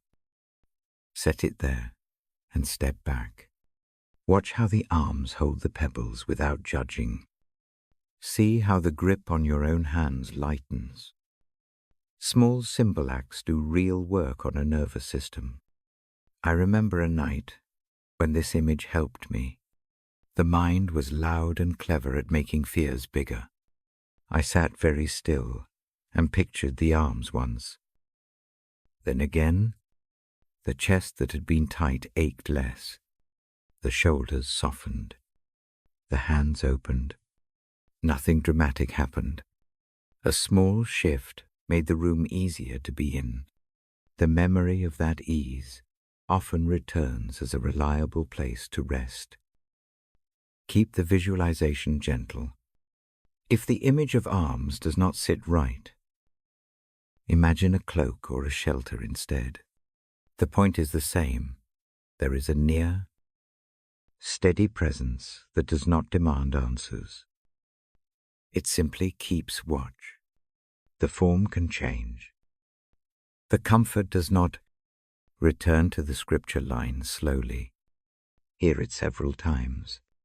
Each repetition lets the phrase sink deeper into the body. The mercies are new every morning. Let that mood of renewal be present without forcing faith. Allow hope to be a soft habit. Small habits grow trust over time. If sorrow or guilt pushes back, do not argue with it. Acknowledge the feeling and offer it to the imagined arms. You do not have to explain. Names are enough. Say inwardly this sorrow, this guilt. Set the words down. The act of naming makes the feeling less secret and less alone. If a hand reaches for the phone or to do one more task, set it down. Close the cycle of the day by a small ritual. Turn off a light. Fold a blanket. Place a small card with a verse by the bed. Rituals tell the body that the day is ending. They do not need to be elaborate. They only need to be consistent and kind. I keep my sentences short because the ear rests on simplicity. The mind does not need new arguments to quieten. It needs slow. Dedi quis. The imagined arms are a cue. The verse is a cue. The breath is the steady cue that ties them together. There is a tender truth here. Being comforted does not require everything to change. Comfort teaches the body to tolerate unrest. The arms hold while the world waits. That is mercy in practice. Mercy can be a small, patient action that repeats itself when the mind will not stop turning. Sometimes images will fail. Sleep will not come. Thoughts will swarm. On those nights, allow the presence to sit silently with you. Imagine the arms resting at the side of the bed. Let them be a simple company that does not demand you to fall asleep. The presence itself is a kind of rest. If a name comes up, someone you love or someone you worry about, place that name inside the arms too. Let the arms hold both the person and the worry. The imagination of shared holding helps the heart sense that burdens are not solitary. Shared burdens become lighter even if they persist. I will read the scripture once more before I close this part. Hear it as a lullaby, not a lecture. Let the cadence be soft. The steadfast love of the Lord never ceases. His mercies never come to an end. They are new every morning. Great is your faithfulness. Listen for the last line, like a slow exhale. Let the rhythm of the words match the breath. Feel their truth like a warm cloth placed over a tired shoulder. Mercy arrives again tomorrow. Mercy is already near tonight. Prepare now to settle. Place the hands where they feel steady. Check the jaw. Let the shoulders soften. Breathe in gently. Breathe out longer. Carry the image of the arms with you into the dark. I will stay here in a low voice for a little while. If sleep comes, that is welcome. If the night continues, return to the small practices offered named breaths, placing worries in the imagined arms, repeating the short verse. These repeated motions are gentle scaffolding for rest. As I close this part, hold one quiet resolve. I will be kind to myself tonight. Let kindness be small and practical. Let it include turning off the mind's harsh questions for a few hours. Trust that renewal waits in the morning. And let the arms I pictured keep watch until dawn. When you are ready, let the breath slow and the eyes soften. I will read again soon, with more quiet words and steady pauses. For now, rest in the imagined embrace. Let the night be a mild, careful place.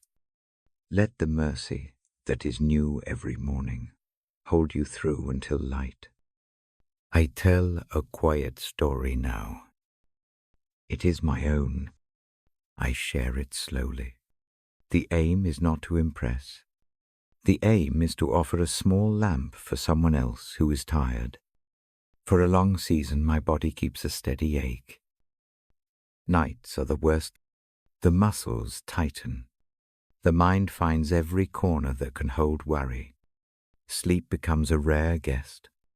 The days stack up as a list of small losses, less energy, more caution, fewer invitations accepted.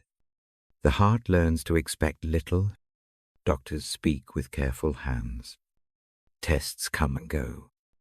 Words like manage and cope sit at the edge of each appointment. I listen to good counsel. I follow advice. Still, the nights refuse to be gentle. The small practices I had relied on begin to feel thin. The Bible sits like an old friend in a chair. I do not know how to invite it back in. One evening, weary in both body and mind, I return to a practice I once kept. I open the Bible slowly and choose only a line. I do not try to cover whole chapters. I do not demand answers. I read one sentence aloud and then breathe with it. The sentence rests like a spoonful of warm soup. The body notices. The jaw releases a fraction. The breath lengthens. A neighbor brings a pot of soup. It is a small mercy. The act of holding that warm cup reminds the hands that kindness still exists.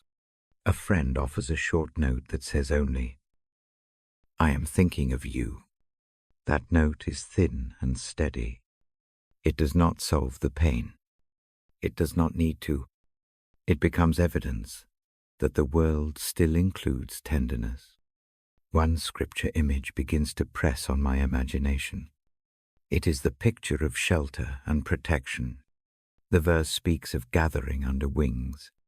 I picture the wings like wide palms. They cover a small house. I imagine the feathers as warm and real. The image is not spectacular. It is intimate. It feels like a quilt wrapped around the shoulders. When fear rises at night, this picture comes first. I imagine being beneath those wings. The chest loosens a little. The first real night of rest after many restless ones is not dramatic. It is a shallow, blessed thing. I lie down and the body does not tighten in the same way. The breath keeps a longer line. I wake once, and the fear that used to hold like glue is not as sticky. The change is small.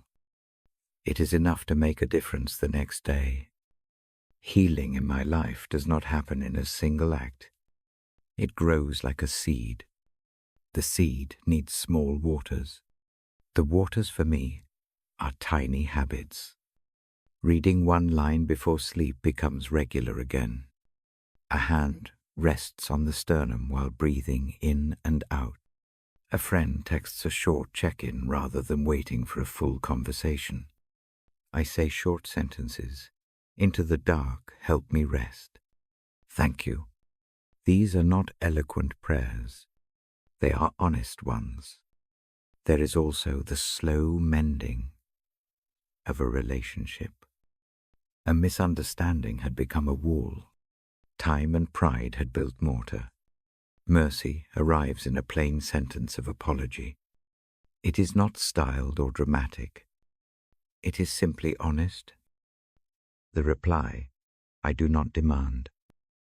Repair comes by small acts, showing up to help move a box. Accepting an invitation for tea. Laughing at the same old joke that used to be easy. Those small things are stitches. They are what knit a fabric back together. The body begins to respond as the inner climate shifts. The jaw unclenches more nights than not. The shoulders carry less of the day's tension. Walks feel possible again. The energy does not flood back at once. It returns in steps first, a single afternoon that does not feel like a slog. Then a morning where the hands find the kettle without dread. These are increments of mercy. There are mornings when the old ache returns fiercely. Those mornings teach patience. I do not imagine that healing will be a straight line. It is a curve with dips and rises. When setbacks come, I return to the simple habits. I read a short verse. I place a hand over the heart. I breathe in slow counts. The practices are small and repeatable. They are not dramatic, but they are faithful.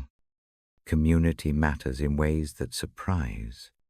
A neighbor who checks on the porch, a friend who sends a single recorded voice message instead of a long email, a church elder who stops by with no sermon and only a cup of coffee. These small presences do not fix the medical chart. They ease the nights. They remind me that healing is rarely only physical. It is social and spiritual too. I learn to accept rest that is not perfect. Sometimes rest is a short nap in the afternoon. Sometimes it is simply fewer tasks given to a body that needs space. The language of rest changes. It is no longer a goal to achieve by force. It becomes a gift, received. Receiving is difficult. It requires permission. I practice saying yes to gentle offers. I let someone else wash a dish. I place a small list on the fridge and allow one item to go undone for the day. Prayer becomes a quiet habit rather than a list of requests. The prayers are short phrases, folded into breath. Breathe in the word come. Breathe out the word rest. Repeat. The practice links body and heart. It is not complex. Complexity wakes the mind. Simplicity soothes it. Healing also includes the slow arrival of hope. Hope here is not naive or loud. It is a steady candle. Some mornings the hope is nearly invisible. Other days it glows like a small lamp. Each time hope returns, gratitude follows. I learn to name small mercies aloud. A warm bowl of soup, a kind message, a morning with less pain. Naming these things anchors the heart in reality, rather than only in what is missing.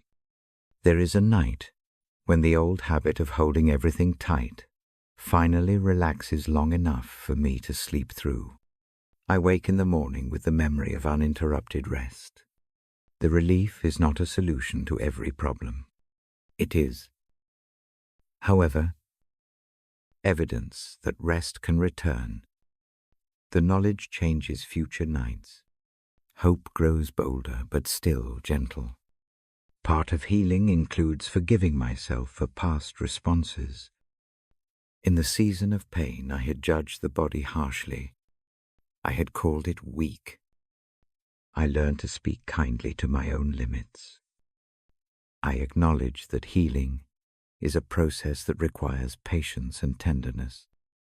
That change in inner speech matters. It shifts how the body and mind collaborate. The image of protective wings remains central. When fear returns, I picture being tucked under those feathers. The wings do not make every fear disappear. They change the frame around fear. They make space for mercy to act. The presence that those wings suggest is my companion in the night. It is a steady reality I can return to without effort. Now, I read the Bible each night as part of the practice I keep offering to you. The pages are calm. The sentences are short. I choose what the heart can hold. I do not burden the ear with long arguments. The words I read do not fix everything. They steady the hand that will turn off the lamp. If you are carrying an ache tonight, consider this small path. Choose one short line. Read it slowly. Breathe with one simple word. Allow someone to bring you one practical kindness. Accept help when it comes. Repeat these small things until the nervous system learns new rhythms. Healing often begins with tiny, faithful acts. My testimony is not a finished tale. Healing in my life continues. The nights are gentler more often now. The body is not the same as before illness. Neither am I. I have learned that rest is not a final prize. It is an ongoing practice. I keep returning to the same small habits because they work softly and steadily. Before I close this part, and for tonight, hear this short image and carry it with you. Picture being tucked under wide. Steady wings. Feel the warmth like a blanket over the chest. Let that image hold your worry for a while. Breathe in and know you do not have to carry everything alone. I will read a short verse in a few moments. I will speak each phrase slowly and give it space. If sleep comes, that is the best possible thing. If it waits, return to the simple practices described. Keep the breath steady. Keep the lamp low. Rest is a friend learning to stay. I settle in and lower my voice.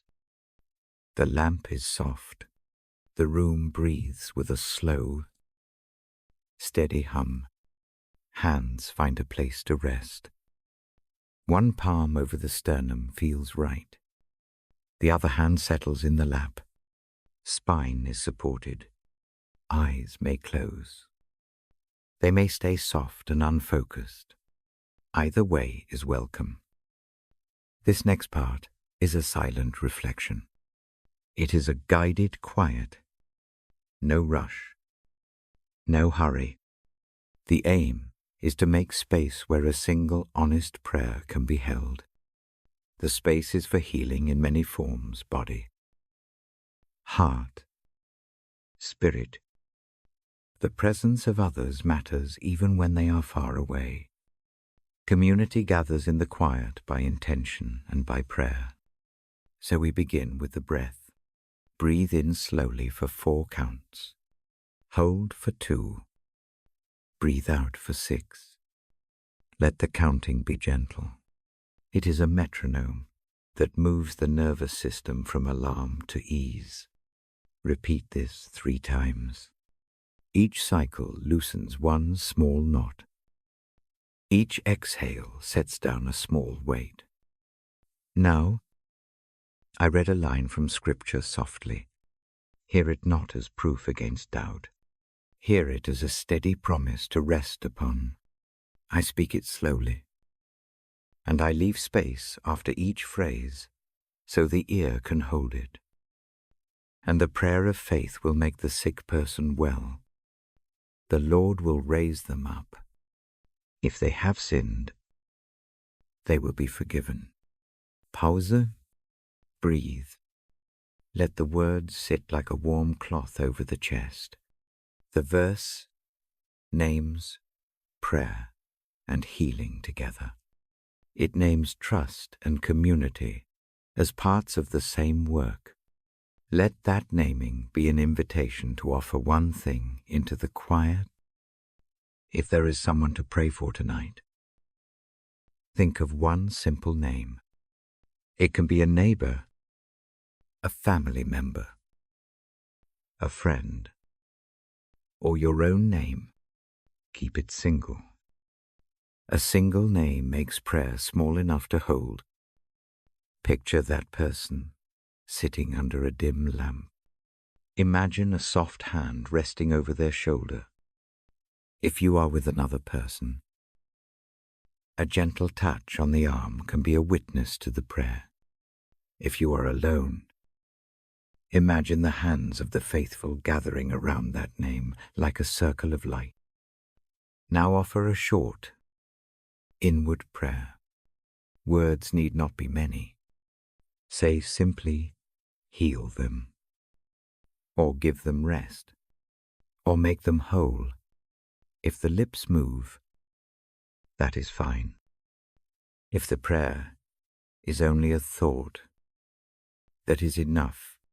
The nature of this prayer is quiet faith more than perfect phrasing. Begin a few breaths of silent prayer. With each inhale, name the person or the need inwardly. With each exhale, release the worry into the presence you trust. Breathe in the name. Breathe out a single short word, peace.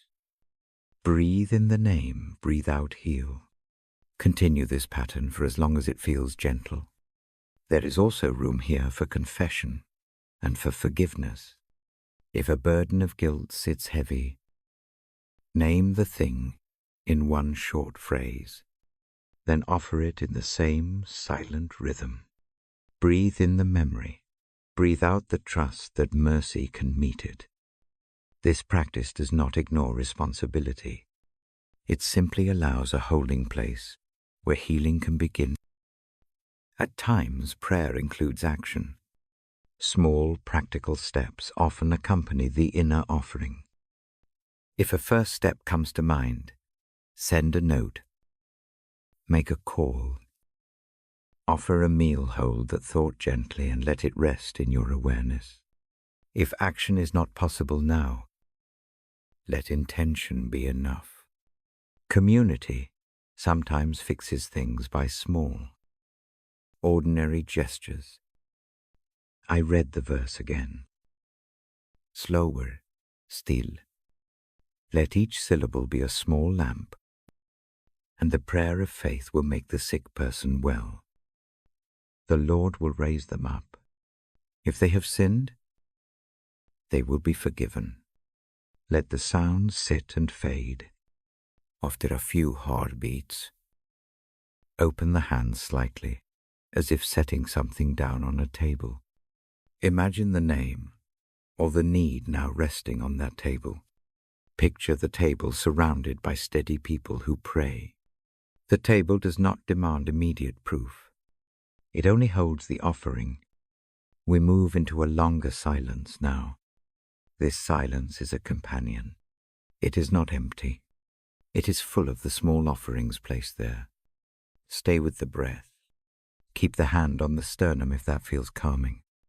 Notice the tiny rise and fall beneath the palm. Allow thoughts to pass like leaves on slow water. If the mind returns to worry, gently return to the one-name practice and the single response word. If the body needs a simple sign to make the prayer real, a light touch on the place of discomfort can work. Place the palm where the pain is. Breathe toward that place. Imagine warmth traveling from the hand into the area.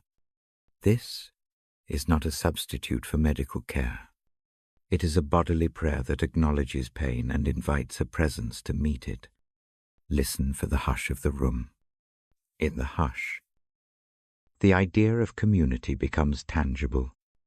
Even when alone, the faithful from different places join in such moments. Community prayer is not measured by number alone. It is measured by the willingness of hearts to carry one another. Picture a small chain of hands, each hand a soft light passed along. I will leave a few minutes of quiet now. Keep the breathing slow. Keep the mind soft. If tears come, let them be.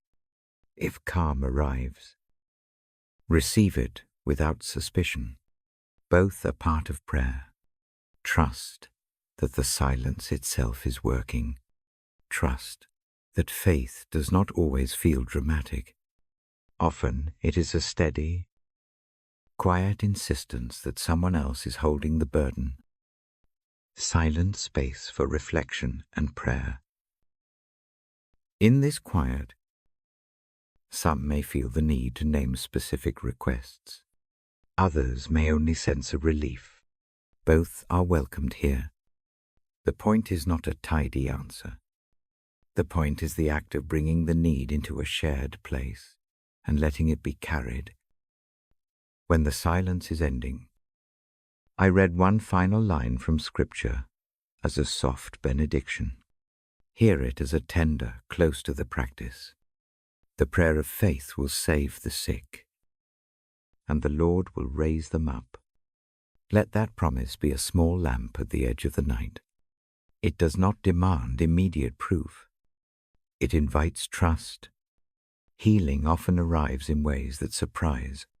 It can be physical recovery, a mending of relationships, a quiet easing of the heart. Sometimes it is simply the peace that comes when a burden is no longer carried alone. Now take 3 slow breaths together. Breathe in for 4 counts. Hold for 2. Breathe out for 6. On the final exhale, imagine setting the burden gently on the bedside table. Close the offering with a short inward word of thanks. Gratitude does not deny pain. It recognizes that mercy has been present in small ways. If a companion is beside you, offer a brief sign of solidarity. Now a quiet squeeze of the hand, a small eye contact, a nod. These small acts are prayers with hands. They testify that community is not an abstract idea, but a living help. I will remain in a low voice for a moment. If sleep comes, welcome it. Let the silence fold around the body like a soft blanket. If wakefulness continues, carry the ease of these breaths into the next hour. Return to this practice whenever the night grows heavy. The simple pattern of naming, breathing, and offering is a faithful companion. As this period ends, hold one small resolve. Tomorrow, choose one quiet act of care for someone in need. It need not be large. A short message, a cup of tea, a hand offered for a moment. These are ways prayer moves into the world. Healing is both a prayer and a practice. I close this silent time with a gentle blessing. May peace meet the place of pain. May mercy be a near hand. May the small light of community keep watch until morning. Rest now. Let the night do its slow, healing work. I walk slowly in my imagination to a place that feels like a soft answer to a long day. The path is narrow and lined with low ferns. My feet find soft earth. The smell of wet pine rises with each step. I do not hurry.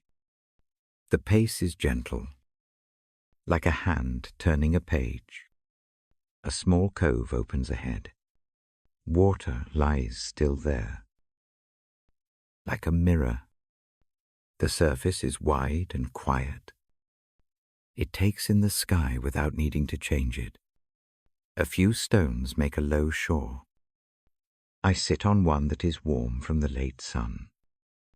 The stone feels real beneath my weight. I let it hold me. Above, the trees lean toward the water. Their branches make a sheltered roof. Light filters through the leaves in slow, scattered stitches. The sound is almost nothing, a low rustle, the soft call of a distant bird, the occasional drip where a leaf lets go. The small noises make a kind of hush that keeps the heart steady. I close my eyes for a moment and breathe with the place. The air tastes faintly of cedar and cool moss. The lungs widen easily. Each breath is a small tide. Inhale, exhale. The rhythm moves the body from doing into being. In this cove I feel cloaked. The cloak is not heavy. It is a wide, soft thing that settles over the shoulders. It carries the smell of the trees and the quiet of the water. When I draw it around me, The world does not change its course. The cloak only changes how the world touches me. Edges of sharpness, smooth. The chest loosens. I set a small Bible on my lap in the imagined quiet. The cover is worn in a way that speaks of being used at late hours. I open it with care. The page fits the thumb easily. I do not look for argument.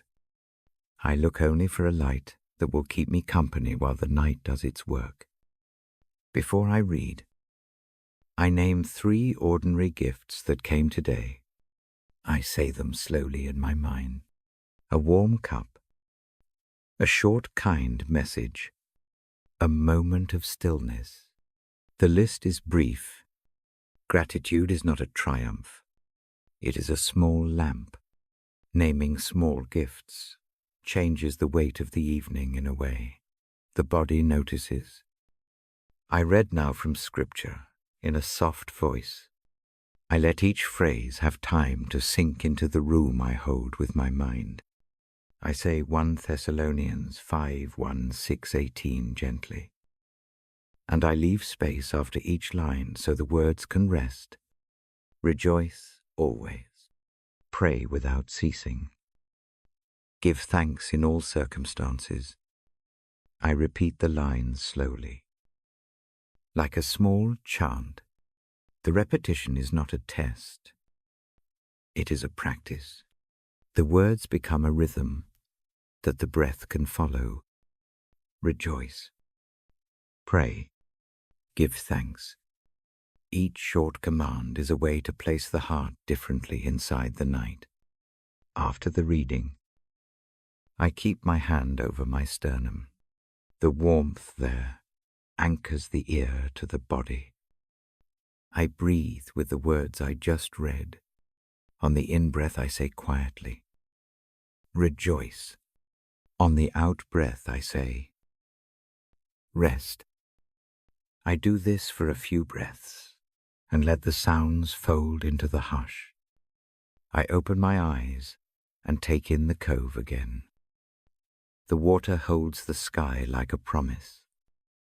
A single cloud drifts across the mirror and then passes.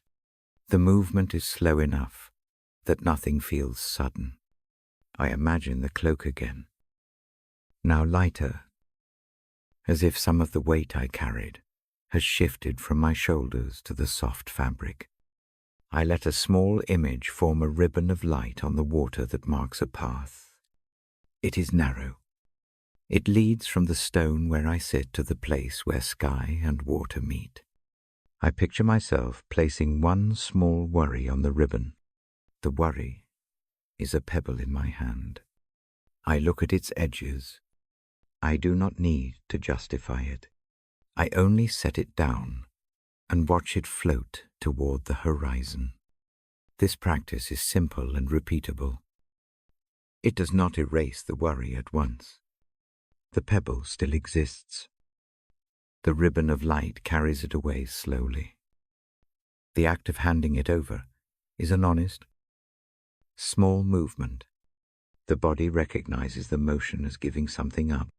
Muscles that had tensed relax a little. The cove teaches me another small lesson. Nature does not fix the heart by force. The pond does not argue that peace must arrive in one night. It offers steadiness. The trees offer shade without questions. The wind keeps time. I learn from them the kind of patience that waits without needing immediate proof. I draw my cloak tighter for a moment and feel the texture where it brushes the skin. The feel is like the first line of a prayer.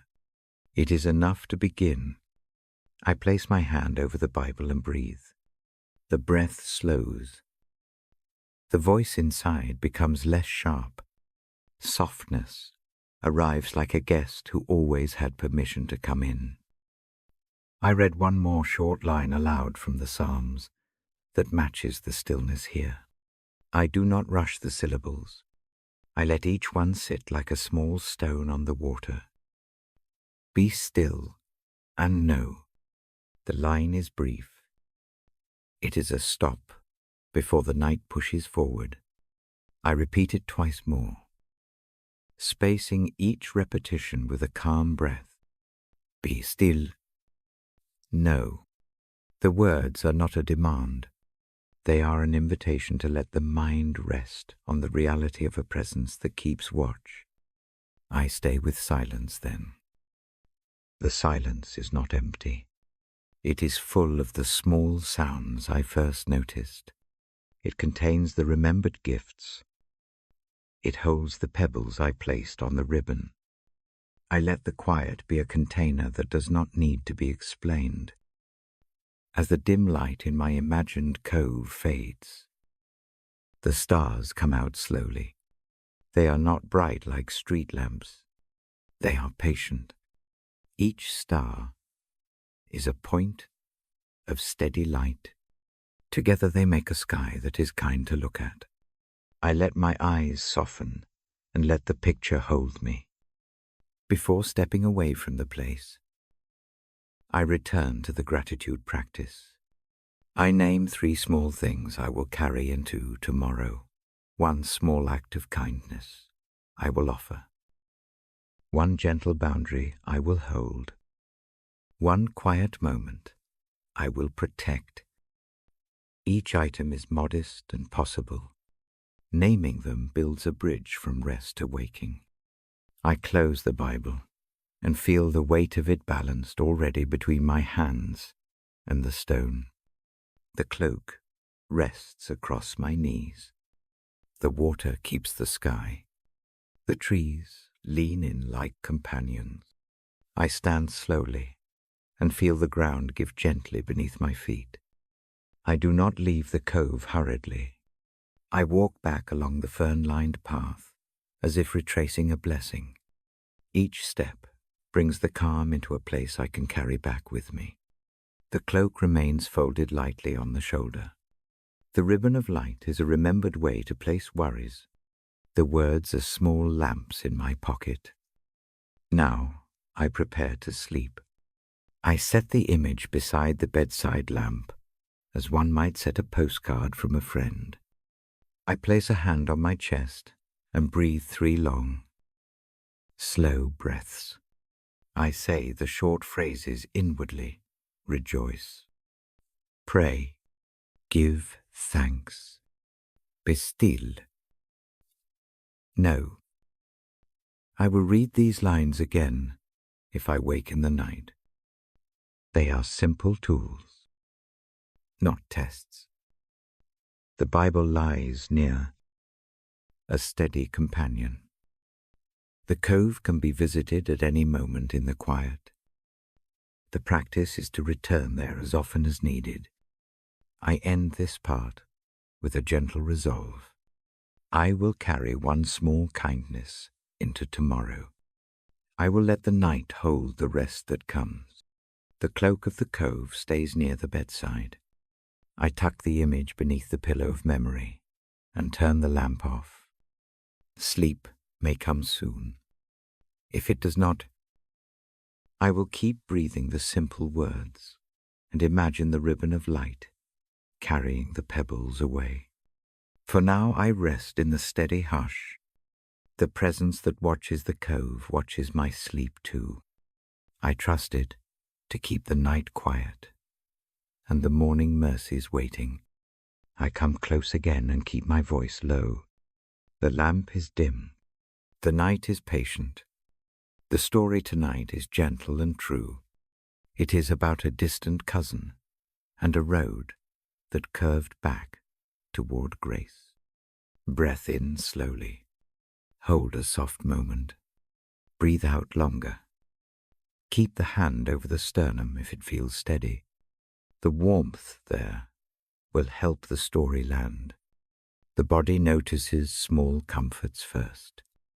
The cousin lived far away for many years. Letters arrived thin and occasional.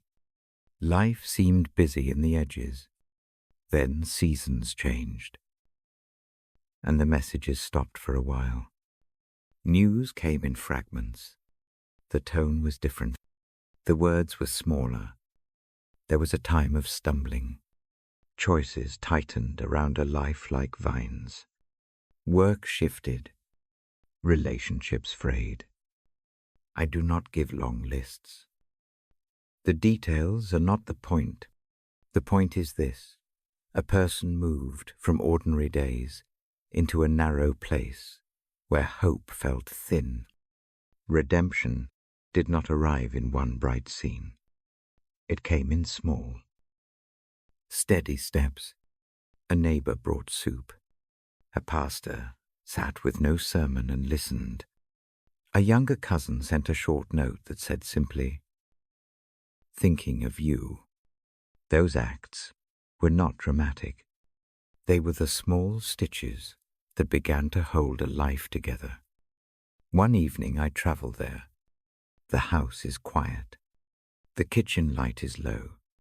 We do not exchange long speeches. We sit with mugs of tea, and the quiet between us does much of the work. There is no need for grand words.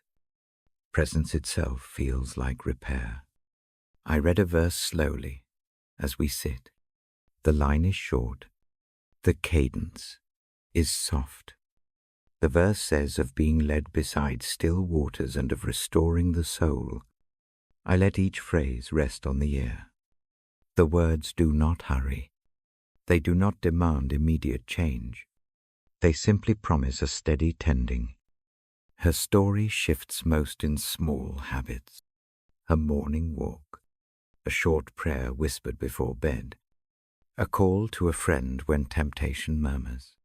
These are tiny practices. They are not glamorous. They are faithful. Over time they change how the body holds the day. Restoration shows in ordinary tasks. The kitchen becomes a place of cooking again, instead of a room to avoid. A workbench holds a few careful projects. A plant of basil sits by the sink. The plant is small and stubborn. It leans toward the light and asks for water. Caring for it matters more than it sounds. I watch the change as if noticing the weather. One afternoon, the shoulders do not climb as high. The jaw softens without an argument. Sleep returns in patches. Each hour of quiet sleep is a small rescue. Mercy arrives as small sleep and warm soup, and a neighbor's steady step on the porch. The cousin speaks of shame some nights. Shame returns like a cheap light that refuses to go out. We do not argue with shame. We name it. Naming makes spaces between the feeling and the person. It gives the mind room to breathe. Forgiveness is present but not theatrical.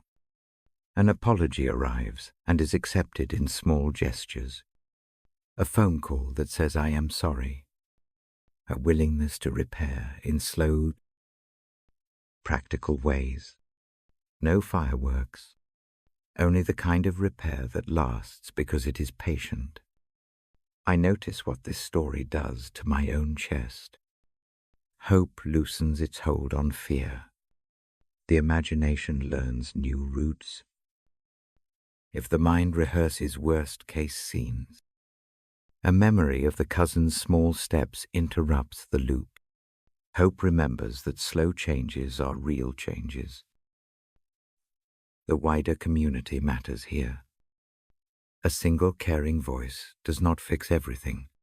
Many small, low voices make the work possible.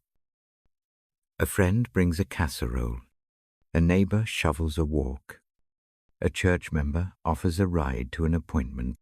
These acts are not heroic. They are ordinary and enough. I read scripture aloud for a few moments. The verse is familiar and soft. I do not command the ear. I invite it. The words speak of guiding beside still waters, of quieting the soul. I leave space after each phrase so the meaning can settle like dust in a sunbeam. The cousin's faith is not perfect. It is thin at times. Doubt sits beside trust at the same table. That is expected. Faith often grows in awkward company. Even small trust is noticed. A whispered plea in the night is enough to begin a new chain of mercies. Repairs in relationships show in simple tasks. Returning a borrowed tool, sending a short message on a birthday, saying a thank you for a small kindness. These habits lower the guard of suspicion. They teach the heart to accept help without tallying everything as debt. There is a night when a small miracle feels real. It is not miraculous in a headline sense. It is a gentle thing. The cousin sleeps deeply for the first time in months. I sit up for a while and read a short psalm. The words move slowly. The room holds them like a soft cushion. The sleep that follows is steady. It matters. Sometimes the path bends backward. Setbacks come. A phone call at 3 a.m. wakes the house. Old patterns show up like weather. On those nights, the work is to return to small practices. Breathe slowly. Place a hand on the chest. Read a single line again. Repeat a brief prayer. The return is faithful, more than fast. I reflect on grace in this life. Grace is patient. It does not require grand conversion. It often appears in the form of a neighbor staying an extra 10 minutes, in a cup of coffee handed across the counter, in a committed presence that does not tally successes and failures. These ordinary mercies shape the arc of redemption better than we often expect. The cousin's story teaches a simple lesson. Restoration tends to be slow and quiet. It asks for consistent small acts. It asks for forgiveness that is ordinary and practical. It asks for a community that will carry pieces of the load. The story offers hope without pretending to erase pain. I offer a short practice you can use if the night is long. Choose one sentence from a passage that feels gentle. Say it slowly on the in-breath, on the out-breath. Let one small word reply. Keep the phrase low. Try this for a handful of breaths. The rhythm ties the words to the body. Tonight I read Psalm 2323 softly. I let each phrase fall like a gentle rain. He leads me beside still waters. He restores my soul. He guides me in paths of righteousness. I do not rush the lines. I repeat them once, and then again, with space between each wording. The silence that follows is part of the reading. The image of still waters matters. It is not about being removed from trouble. It is about a steady presence that makes rest possible even in the middle of trouble. The cousin learned to let the presence be enough. That practice became the ground where small changes could grow. Before I close, place a small act in your mind for tomorrow. A line written on a card, a brief message of kindness, a short walk. The action need not be grand. The aim is regularity. Small, faithful things over time become the architecture of renewal. Breathe deeply now. Keep a soft hand over the sternum. Feel the warmth. Repeat in your mind the short phrase, he leads me beside still waters. Let the words be like a slow tide that eases the mind. If the night brings rest, receive it. If wakefulness returns, return to the phrase and the breath. I will stay near with a low voice. I will read again when it helps. For now, accept the story of the distant cousin as a companion. Let it remind you that grace often comes quietly, in small acts, repeated without fanfare. Mercy is patient. Hope is gradual. Rest is possible. Carry that thought into the dark. Let the image of still waters hold the worry for a while. Sleep as it comes. Wake gently. Tomorrow, offer one small kindness and keep to it. That simple choice keeps the chain of mercy moving. It is enough. I come back to the lamp and the Bible. My voice is low. The room is quiet with the slow breath of night. Tonight the turn is toward presence. Not a doctrine to argue, not a problem to solve. A simple truth to notice. God is near in small, quiet ways. I invite us to look for those ways together. Begin by settling in. Find a place that feels safe. Hands rest where they feel steady. Spine supported. Eyes soft. A single hand over the sternum helps. The warmth there anchors attention. The body notices before the mind does. Presence often arrives as a small sense, a warmth at the ribs, a steady rhythm in the breath, a line of light on the floor, a memory of a friend's kindness. These are not proofs. They are invitations. They tell the heart that it is not alone. I read a short line slowly now. Listen for each word and let the silence after it be part of the sentence. I will never leave you nor forsake you. Say the phrase inwardly if that feels right. Let it land gently. No need to argue with it. Receive it as a small lamp. Let the light touch a tight place. To notice presence, use the senses. Name one thing you can hear in the room. A hum. A distant car. Breathing. Name one thing you can feel on the skin. A blanket. The air at the cheek.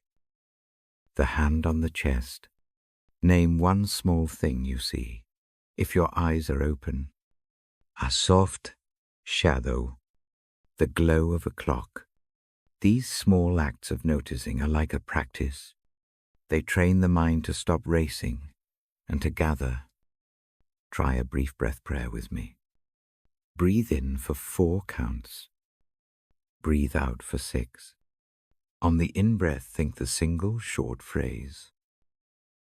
I am held. On the out-breath, let go with the word. Here. Repeat 5 times. The words are plain. They link the breath to the thought of presence. Each repeat is a small tether back to calm. If a doubt rises, name it one sentence.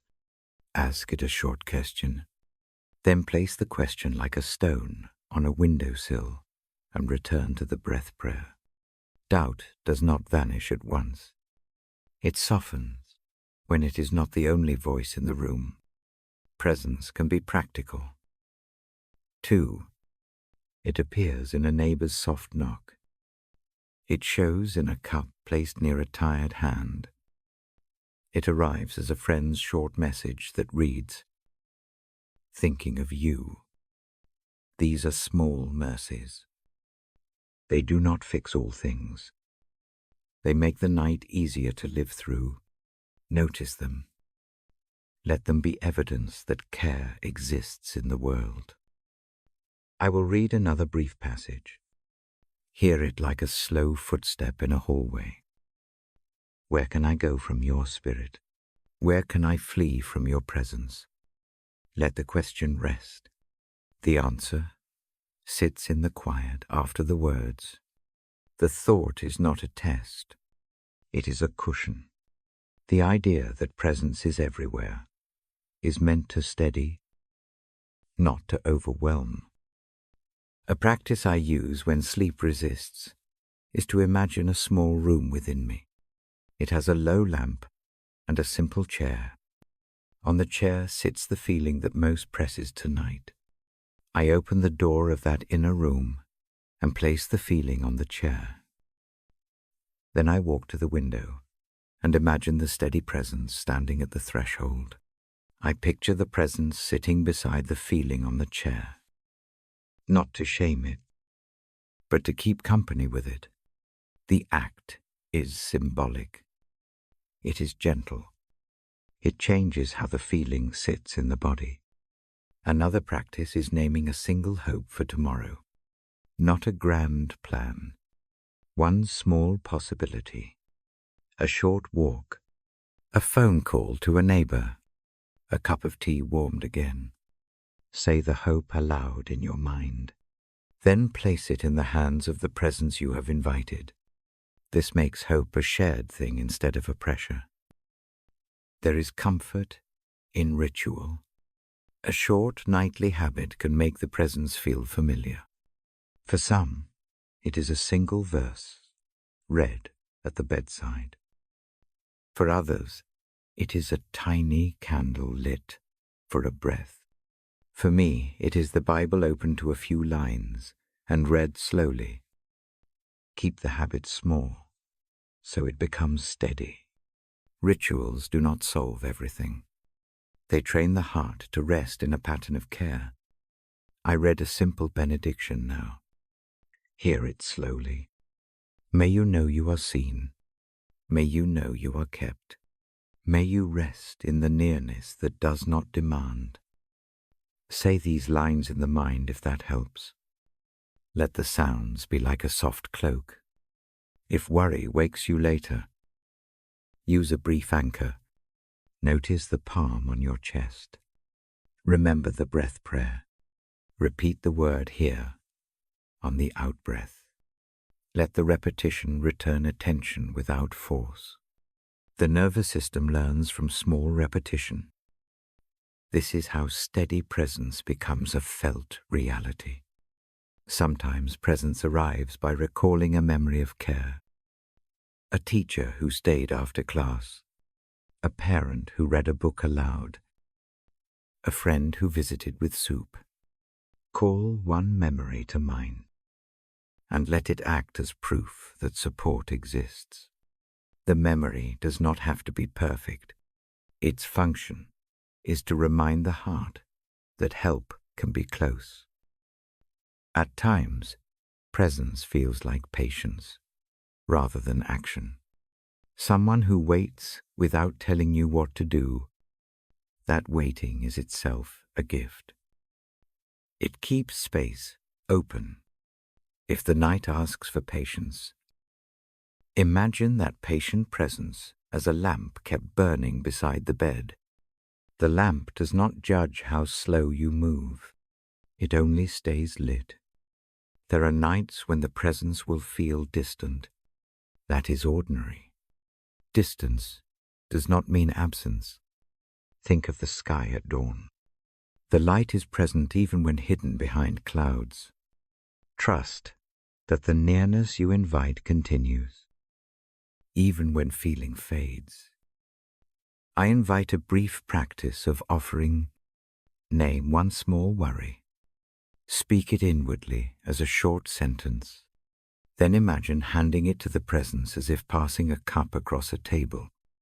No need to explain every detail. The act of handing it over changes the hold it has on the body. Before the final reading, take a slow inventory of simple signs of care you have seen this week. One kind word. One small favor accepted. One meal warmed. Count them quietly. Let gratitude and presence sit together. Grateful memory and steady nearness walk well side by side. Now I read a closing verse slowly. I will leave space after each phrase for it to sink.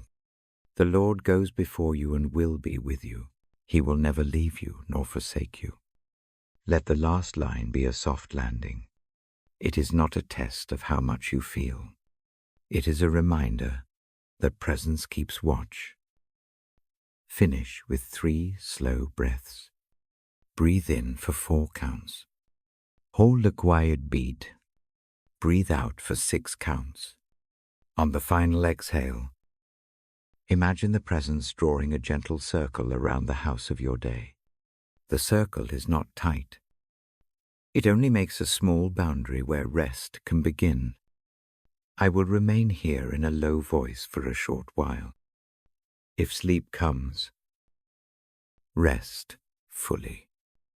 If wakefulness stays, return to the hand on the chest and the 2 words that fit tonight, whatever they may be. Use them as anchors until the eyes grow heavy. Before I close, choose a single small practice to carry into tomorrow. Read 1 line at night. Send a brief message to a friend. Water a plant. Keep the action tiny.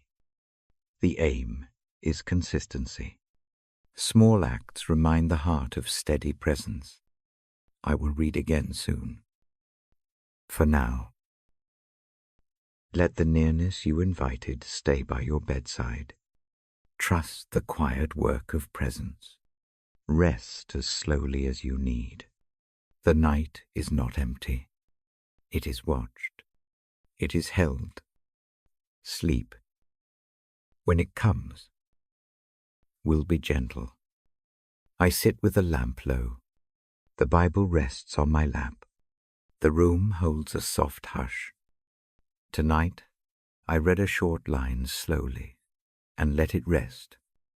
He has shown you, O mortal, what is good, and what does the Lord require of you but to do justice, to love kindness, and to walk humbly with your God. I speak the verse aloud in a quiet voice. I let each clause be a small place to land. The words are not a test. They are a simple map. They point to small, steady things. Earlier today, something small happened. It felt ordinary in the moment. It stays with me now. I tell it slowly, because small things often teach the most. I go to the corner shop in the afternoon. The sky is soft with rain. The walk is short. The shop smells of bread and warm paper. A woman stands near the door, steadying a stroller. Her phone buzzes. Her bag is light and worn. She looks tired in a way. Tired. Looks after a long season. I move toward the shelf with tea. The clerk at the counter notices her too. He rings a few sales. He plate glides his hands through small tasks. When the woman goes to pay, the register slips. Her card declines. Her face tightens. The clerk does not hurry. He asks a simple question about her day. The tone is low. The words are ordinary. There is no dramatic scene, no grand sermon. The clerk reaches into the register and slides a paper bag across the counter. He says something kind. The woman nods. Relief comes soft. The bag is not expensive. It holds bread and a small pack of milk. It is dinner for that evening. His act costs him little and means a lot to her.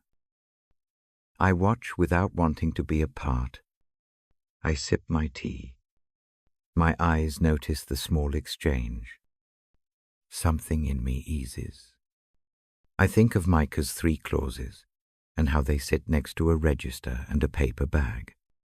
Doing justice is not only high courts and large causes. Sometimes it is the small righting of a wrong. It is making space for someone who cannot carry all they need. The clerk does that by being present and by smoothing a sudden worry. Love kindness looks the same way. It is an action tender enough to be unnoticed by many and visible enough to the one who needs it. Walking humbly with God looks like patience. It looks like not shutting the door when a hand is stretched out. I go up to the counter then. I place my cup down and say I will take the check. The clerk resists. He waves it away with a shy hand. He prefers anonymity. I insist gently.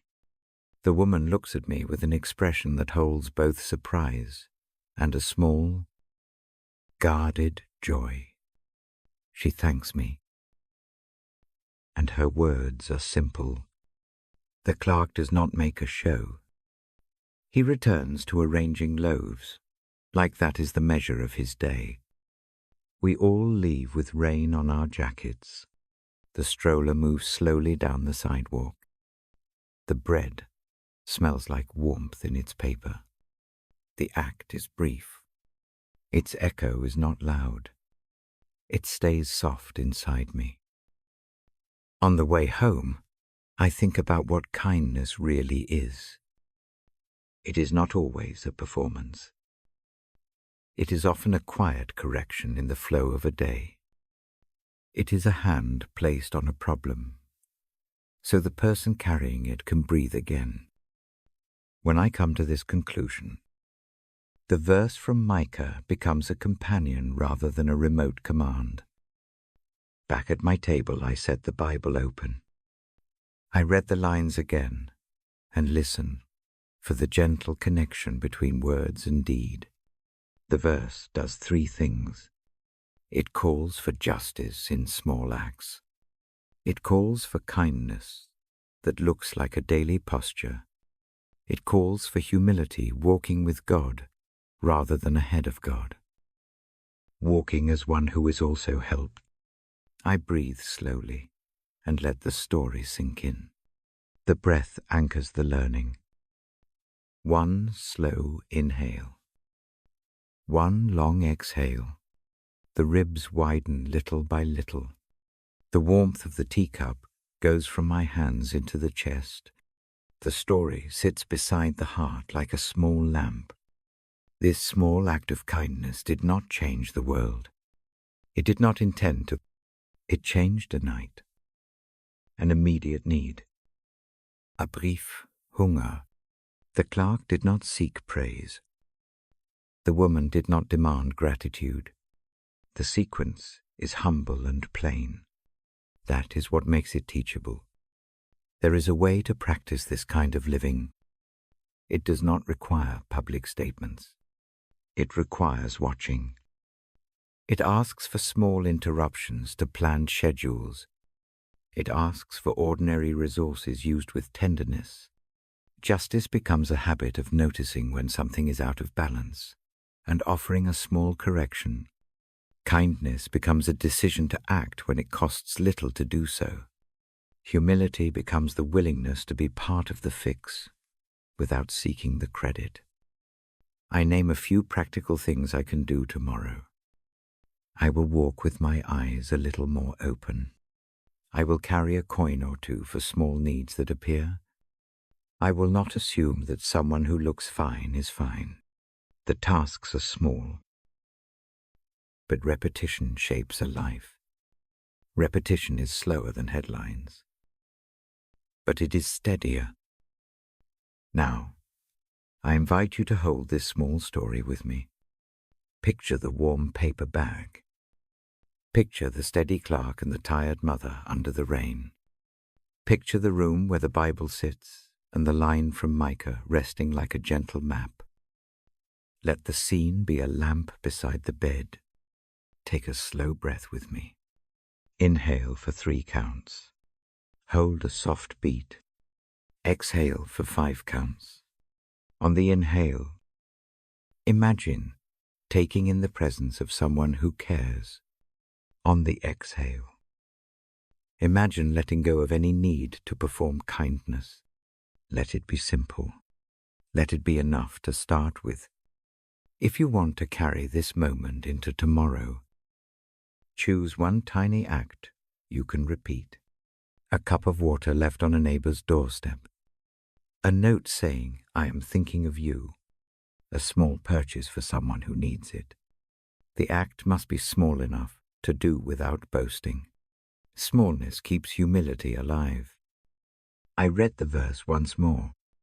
I say it in a voice that is quieter than before. The slow pace allows the sentence to settle like a pillow on a chair. He has shown you what is good, to do justice, to love kindness, to walk humbly with your God. For tonight, let that line be a soft guide. Let it teach this, that mercy often arrives in the shape of a paper bag, warmed hands, and a clerk who chooses to notice. Let the memory be a small light to carry into sleep. I close the Bible gently.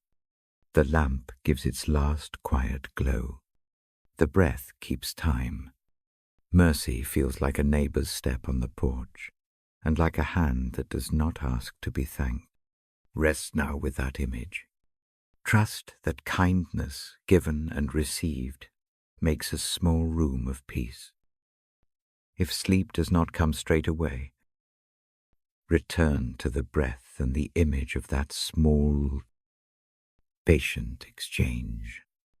Repeat the slow breath. Let the memory anchor the heart. In the morning, offer one tiny act. Let it be humble. Let it be kind. The world changes slowly this way, and the change is real. Good night. I sit with the Bible on my knee. The lamp is low.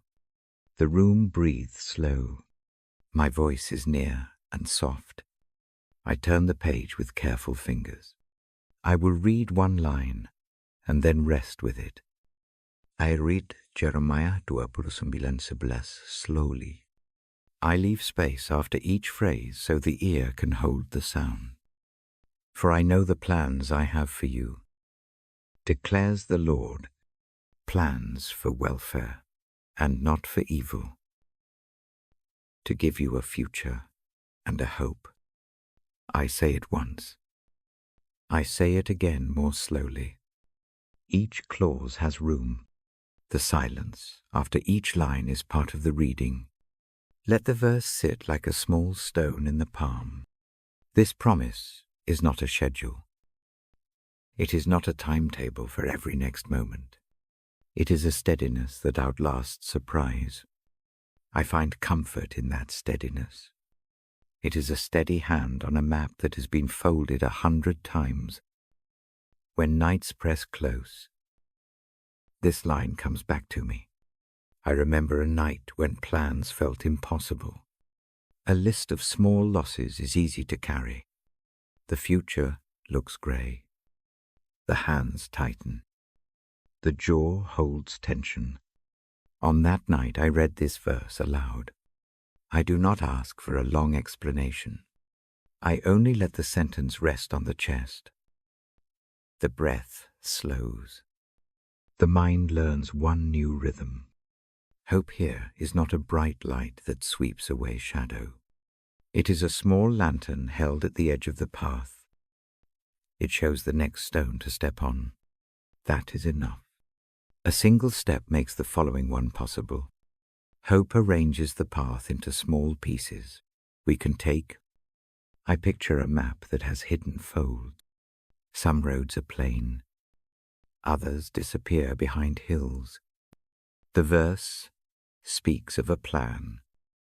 Yes, but it also whispers that whatever the road, care walks with it. Plans for welfare, not for evil, future and hope. Each phrase is a gentle correction to the loud forecasts of fear. I have held that promise like a letter unopened. There are nights when I read the first line and stop. I let the rest be a quiet trust. Hope becomes the act of keeping the letter close, not of demanding to know every detail inside. The waiting itself becomes part of the care. This promise helps me with small practices. I fold a scrap of paper and write one honest hope on it. I do not aim for grand things. I write something simple a morning that feels easier. A small conversation that goes well. A cup of tea shared without rush. I place the paper under my pillow. It is not magic.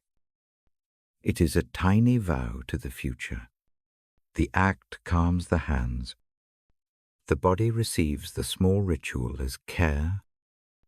When worry rises, I use a short breath prayer tied to the verse. Breathe in with the thought, for I know the plans. Breathe out with a single word, hope. The pattern is steady and small. It ties the mind to an image, instead of letting thoughts ricochet. 5 slow breaths are often enough to shift the room inside the chest. Hope is not the opposite of grief. Both can live in the same breath. Some nights grief is near and heavy. This promise does not demand that grief vanish. It only adds a companion to it.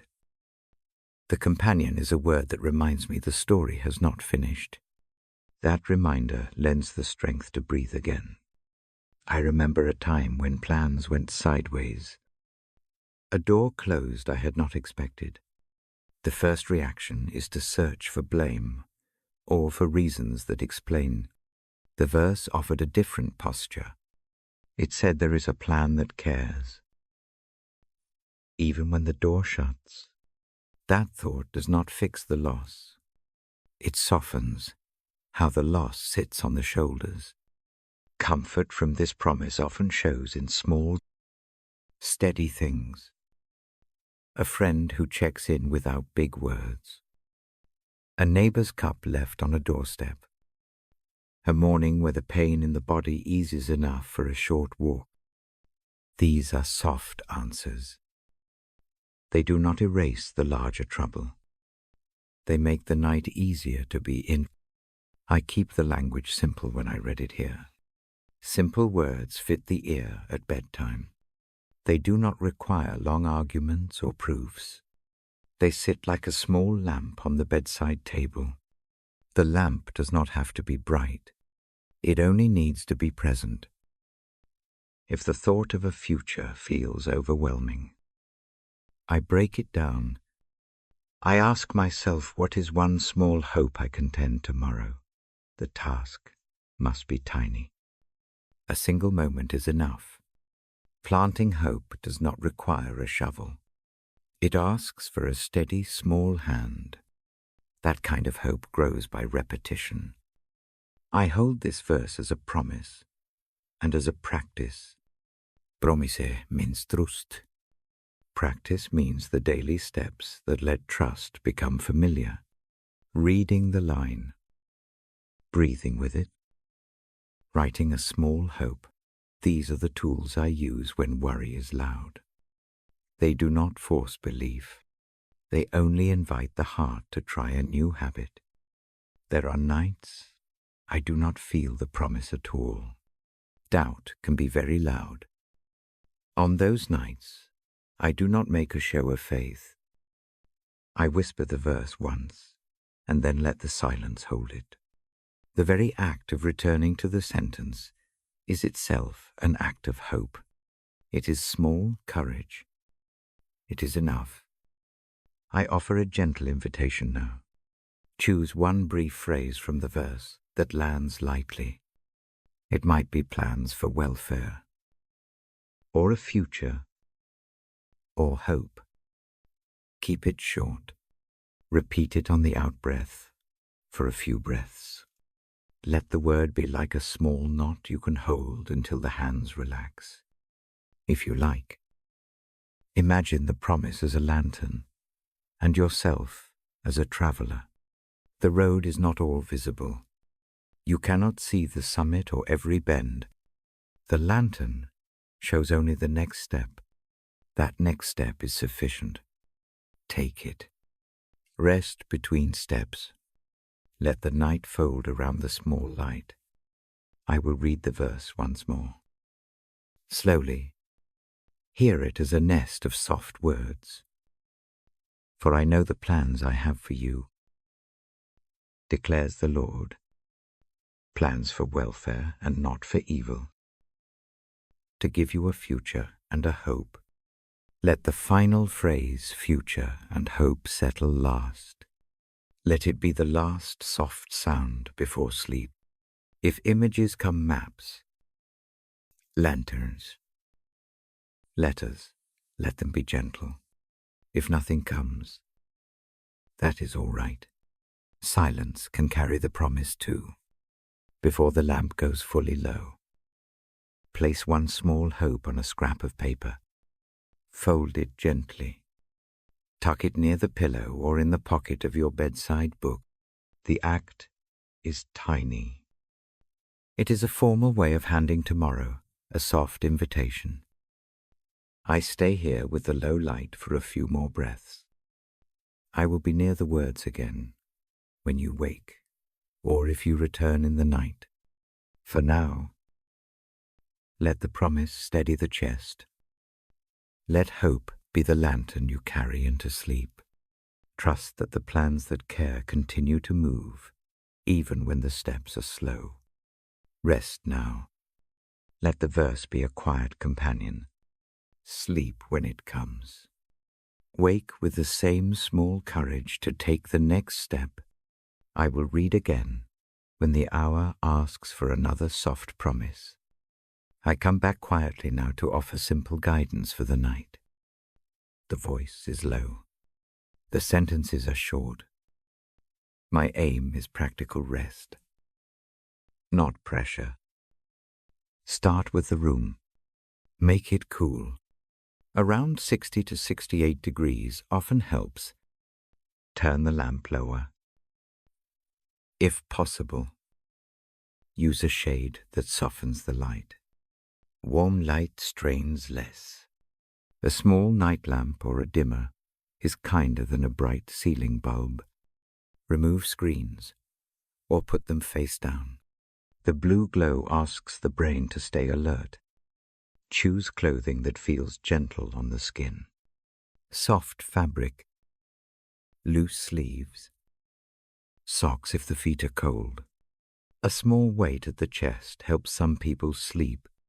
A light blanket over the knees comforts without overheating. Keep a glass of water nearby, but not too close. Limit heavy liquids in the hour before bed. Prepare a short ritual. It does not need to be long. A ritual trains the body to expect rest. Fold a small list of tomorrow's tasks and set it by the lamp. Close that list like a book. The mind can rest more easily when the day's practicalities have a place to live. A one-line journal entry helps too. Write one thing that went well today. Fold the page and set it aside. Breathe with care. Slow breath is an invitation to rest. Breathe in gently for 4 counts.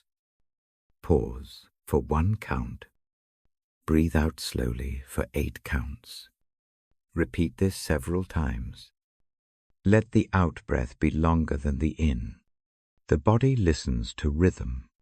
Rhythm calms the nervous system. Try a brief body scan. Start at the feet. Notice any tension. Invite each muscle to ease without force. Move up through calves, knees, thighs. Soften the hips. Let the belly relax. Slow the shoulders down the back. Soften the jaw. A light touch on the sternum can be soothing. Place the hand there and feel the rise and fall. Let warmth become an anchor. Consider what you put into the body before sleep. Avoid heavy meals late. Limit caffeine after midday if you can. Alcohol can numb the edge, but disrupts deep rest. A small, Warm drink like herbal tea or warm milk can be a gentle signal to the body that the day is almost done. If sleep tends to elude, try a small piece of light protein rather than sugar. Sound matters. If silence feels sharp, choose soft, steady noise, a fan, a low-volume white noise machine, or a quiet recording of rain can steady attention. Keep volume low enough that it does not demand listening.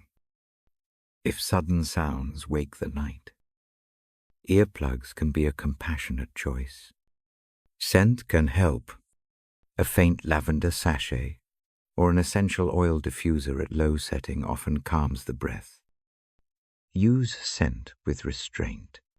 A strong smell can be stimulating. A light trace is enough to cue the mind that rest is intended. If worry comes, use a tiny practice to set it aside. Give the worry a name in one sentence. Write it quickly on a small paper. Fold the paper and place it in a jar or a drawer labeled tomorrow. This ritual does not erase responsibility. It simply gives the mind permission to rest while tasks wait in a safe place. I will read a verse now. Hear it slowly. Let the line land like a soft step. When you lie down, you will not be afraid. When you lie down, your sleep will be sweet. Say it once in silence. Say it again. Slower. Let the words be an invitation, not a test. Rest does not demand perfect calm. It requires a small trust that the night can be a friend. Use the verse as a breath prayer. Inhale the first half when you lie down. Exhale the second half. Your sleep will be sweet. Repeat this pattern 5 times. Each repetition ties the promise to the breath and the body. The body remembers what the breath repeats. If wakefulness arrives in the middle of the night, do not judge it harshly. Sit up slowly. Keep the light very low if you need to move. Do not check screens. A brief walk to the kitchen and a glass of water can reset the system. Try a short cognitive reset list.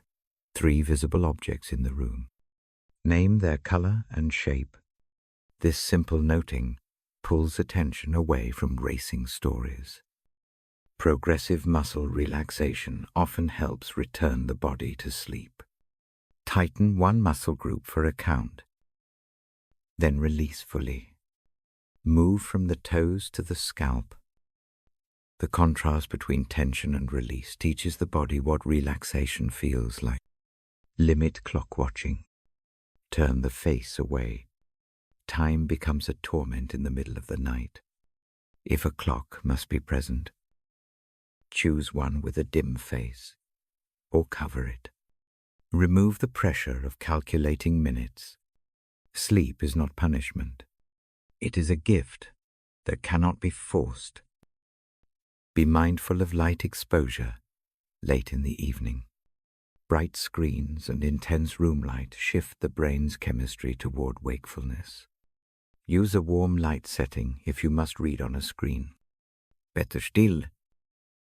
Read from paper for the final 30 minutes. Choose short, calm passages.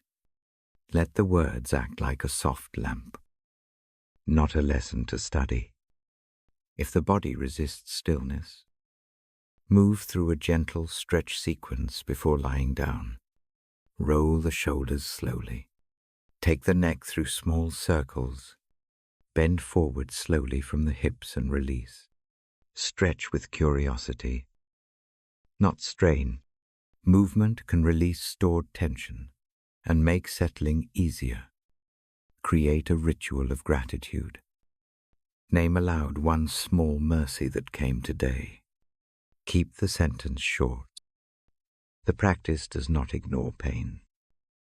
It simply places a small light in the field of attention. The light often makes the dark feel less absolute. Practical habits matter more than long plans. Go to bed at roughly the same hour most nights. The body thrives on routine. Even a small, consistent schedule trains sleep hormones to arrive at the right time. If sleep does not come at the appointed hour, get up and do a quiet task for a few minutes. Return when the eyes feel heavy. Temperature and bedding make a difference. A slightly cool room and breathable sheets help deep rest. If chills wake you, add a light layer rather than a heavy quilt. Warm feet often help. Soft socks are a small mercy. Weighted blankets calm many nervous systems. But choose a weight that feels like a gentle hand, not a pressure. If anxiety is persistent, name one tiny next step for the morning. Keep it minimal. One action dissolves the knot of imagined tasks. Tuck that step into the tomorrow jar. Closing the loop reduces the mind's urgency to rehearse solutions in the night. Keep medical realities practical. If sleep problems are chronic, consult a clinician. Simple habits help most nights. Professional care helps when nights are often restless.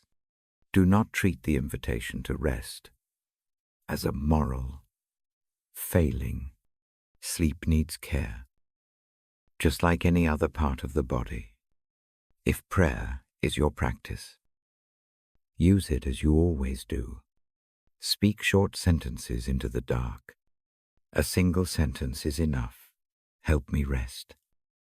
Thank you for small mercies. Bless the people who cross your mind. Prayer is a way of handing worries to a presence that can hold them while you sleep. If you prefer no words, hold a single image. Picture a small light outside the door of the mind. Imagine placing one worry in that light and letting it warm into quiet. Visualizations like this are not magic. They are gentle tools to change how the body responds to night. Now breathe with a verse one last time. Inhale the first half when you lie down. Exhale, the last your sleep will be sweet. Repeat twice more. Let the final syllable be the last sound before the eyes close. I will stay in a low voice for a few minutes. If sleep comes, rest fully. If wakefulness returns, return to these small practices without reproach. Sleep is patient. It waits in its own time. When the reading resumes, I will choose short lines and long pauses. For now, tuck the verse into the heart and let the breath do the rest. Good night. I come near in a softer voice now. The lamp is low. The room breathes. The same slow rhythm we have kept.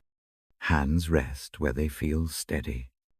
If a palm lies over the sternum, keep it there. If the jaw holds, let it unclench by a fraction. The body is a home. Tonight, that home receives a blessing. Before I speak, take a long, easy breath with me. Inhale for 4 counts. Hold a soft beat. Exhale twice as long. Feel the chest widen and then settle. Let the breath be a small bell that marks the moment. The sound of the breath is company. It tells the nervous system it is safe to slow. I do not command calm. I only invite it. I will speak a few words and then a scripture. The words are gentle. They are a handing over. Receive them as a small gift. No effort is required except to listen and rest in the sound. I place my voice like a soft hand across the evening. I speak this blessing carefully. Slowly, hear it not as an explanation. Hear it as an enfolding. May the Lord bless you and keep you. May kindness guard the edge of your day. May protection be near, quiet as breath. May the Lord make his face to shine upon you and be gracious to you. May warmth find the places that feel cold. May small mercy come where the heart is thin. May the Lord lift up his countenance upon you and give you peace. May peace be more than absence of noise. May it be a presence that settles into bone and breath. Now I read the ancient lines slowly, one phrase at a time. Let each phrase land like a pebble in a still pond. Give the sound time to move through the chest and rest. The Lord bless you and keep you.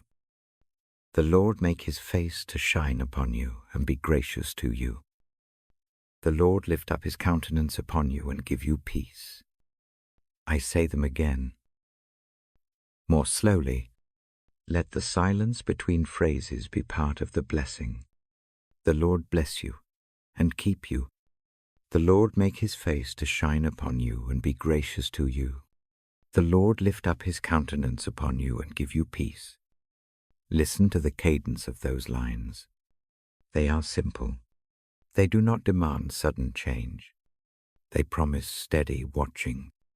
Imagine the watching as a lamp at the bedside. It does not banish the dark. It only offers enough light to see the next breath. I place each clause beside a small image, so the ear has a place to rest, to bless you and keep you. Picture a door that remains closed to harm. The watch is not harsh. It is gentle vigilance. It is like a neighbor who sits in the kitchen until the storm passes. The posture is steady. The mind can lean against it. To make his face to shine upon you and be gracious to you, picture warm light on the forehead. The light does not interrogate. It simply warms. Grace means favor that arrives without a ledger. Imagine that warmth touching the places that feel raw. Let it be small and true.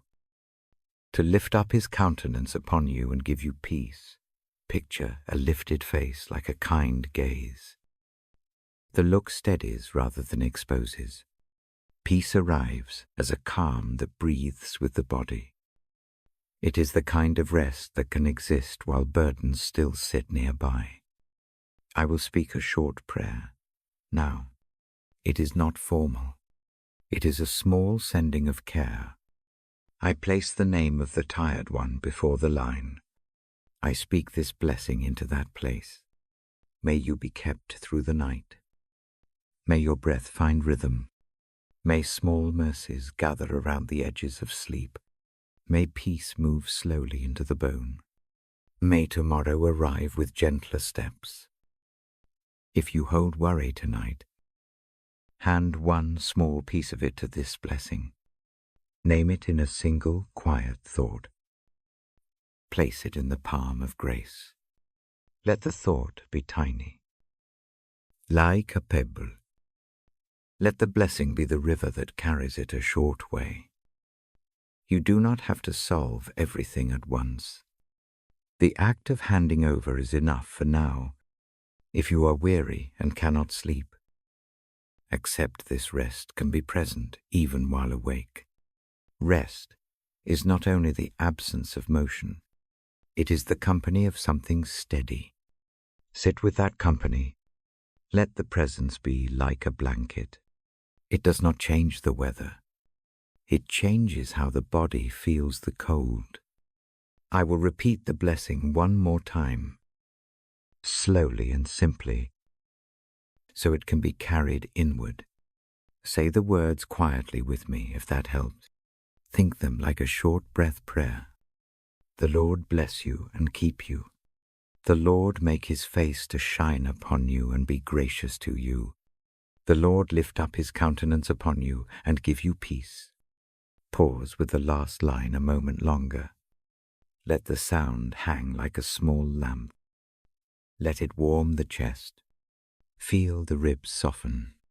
Notice a tiny room open in the mind where anxiety used to press. This opening is small. It is enough. I will leave a brief silence now. Use it to settle whatever remains restless. Keep breathing slowly. Let the out-breath be longer than the in. If tears come, let them. If calm arrives, receive it. Both are ways the heart moves toward rest. Silence for gentle settling.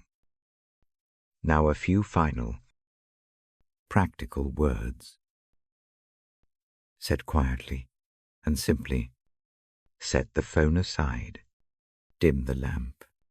Make the room cool enough that the body can settle. A small blanket over the knees helps. If a hand wants to rest on the chest, let it stay. The warmth of that contact reassures the nervous system. Breathe in patience. Breathe out the need to fix. Before the eyes close, think of one small kindness from the day. It may be a neighbor's text, a cup of warm tea, a quiet moment outside. Hold that memory for one breath. Let gratitude be a small anchor. Gratitude does not deny pain. It simply adds a gentle light beside it. As the night deepens, you may revisit these lines. Return to the blessing when the mind wanders. Repeat the phrases slowly.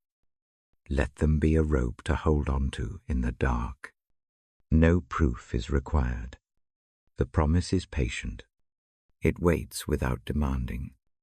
I will stay in a low voice for a little while longer. If sleep comes, that is a welcome thing. If wakefulness remains, return to the slow breath and the small verse. I will read again when needed. My presence is not urgent. It is simply near. One last short blessing now. Spoken plainly, may you rest in perfect peace. May mercy meet you in small ways. May hope rise with the morning light. And once more, the words of Numbers hold us in their soft frame. The Lord bless you and keep you. The Lord make his face to shine upon you and be gracious to you. The Lord lift up his countenance upon you and give you peace. Amen, if that word fits your night. If it does not, let the sense of the blessing be enough. The blessing does not depend on a response. It waits quietly, like a light left by the bedside. Good night. Sleep if it comes. Rest while you wait. The promise stays. The presence keeps watch. When morning arrives, the small mercies will be there, patient and true,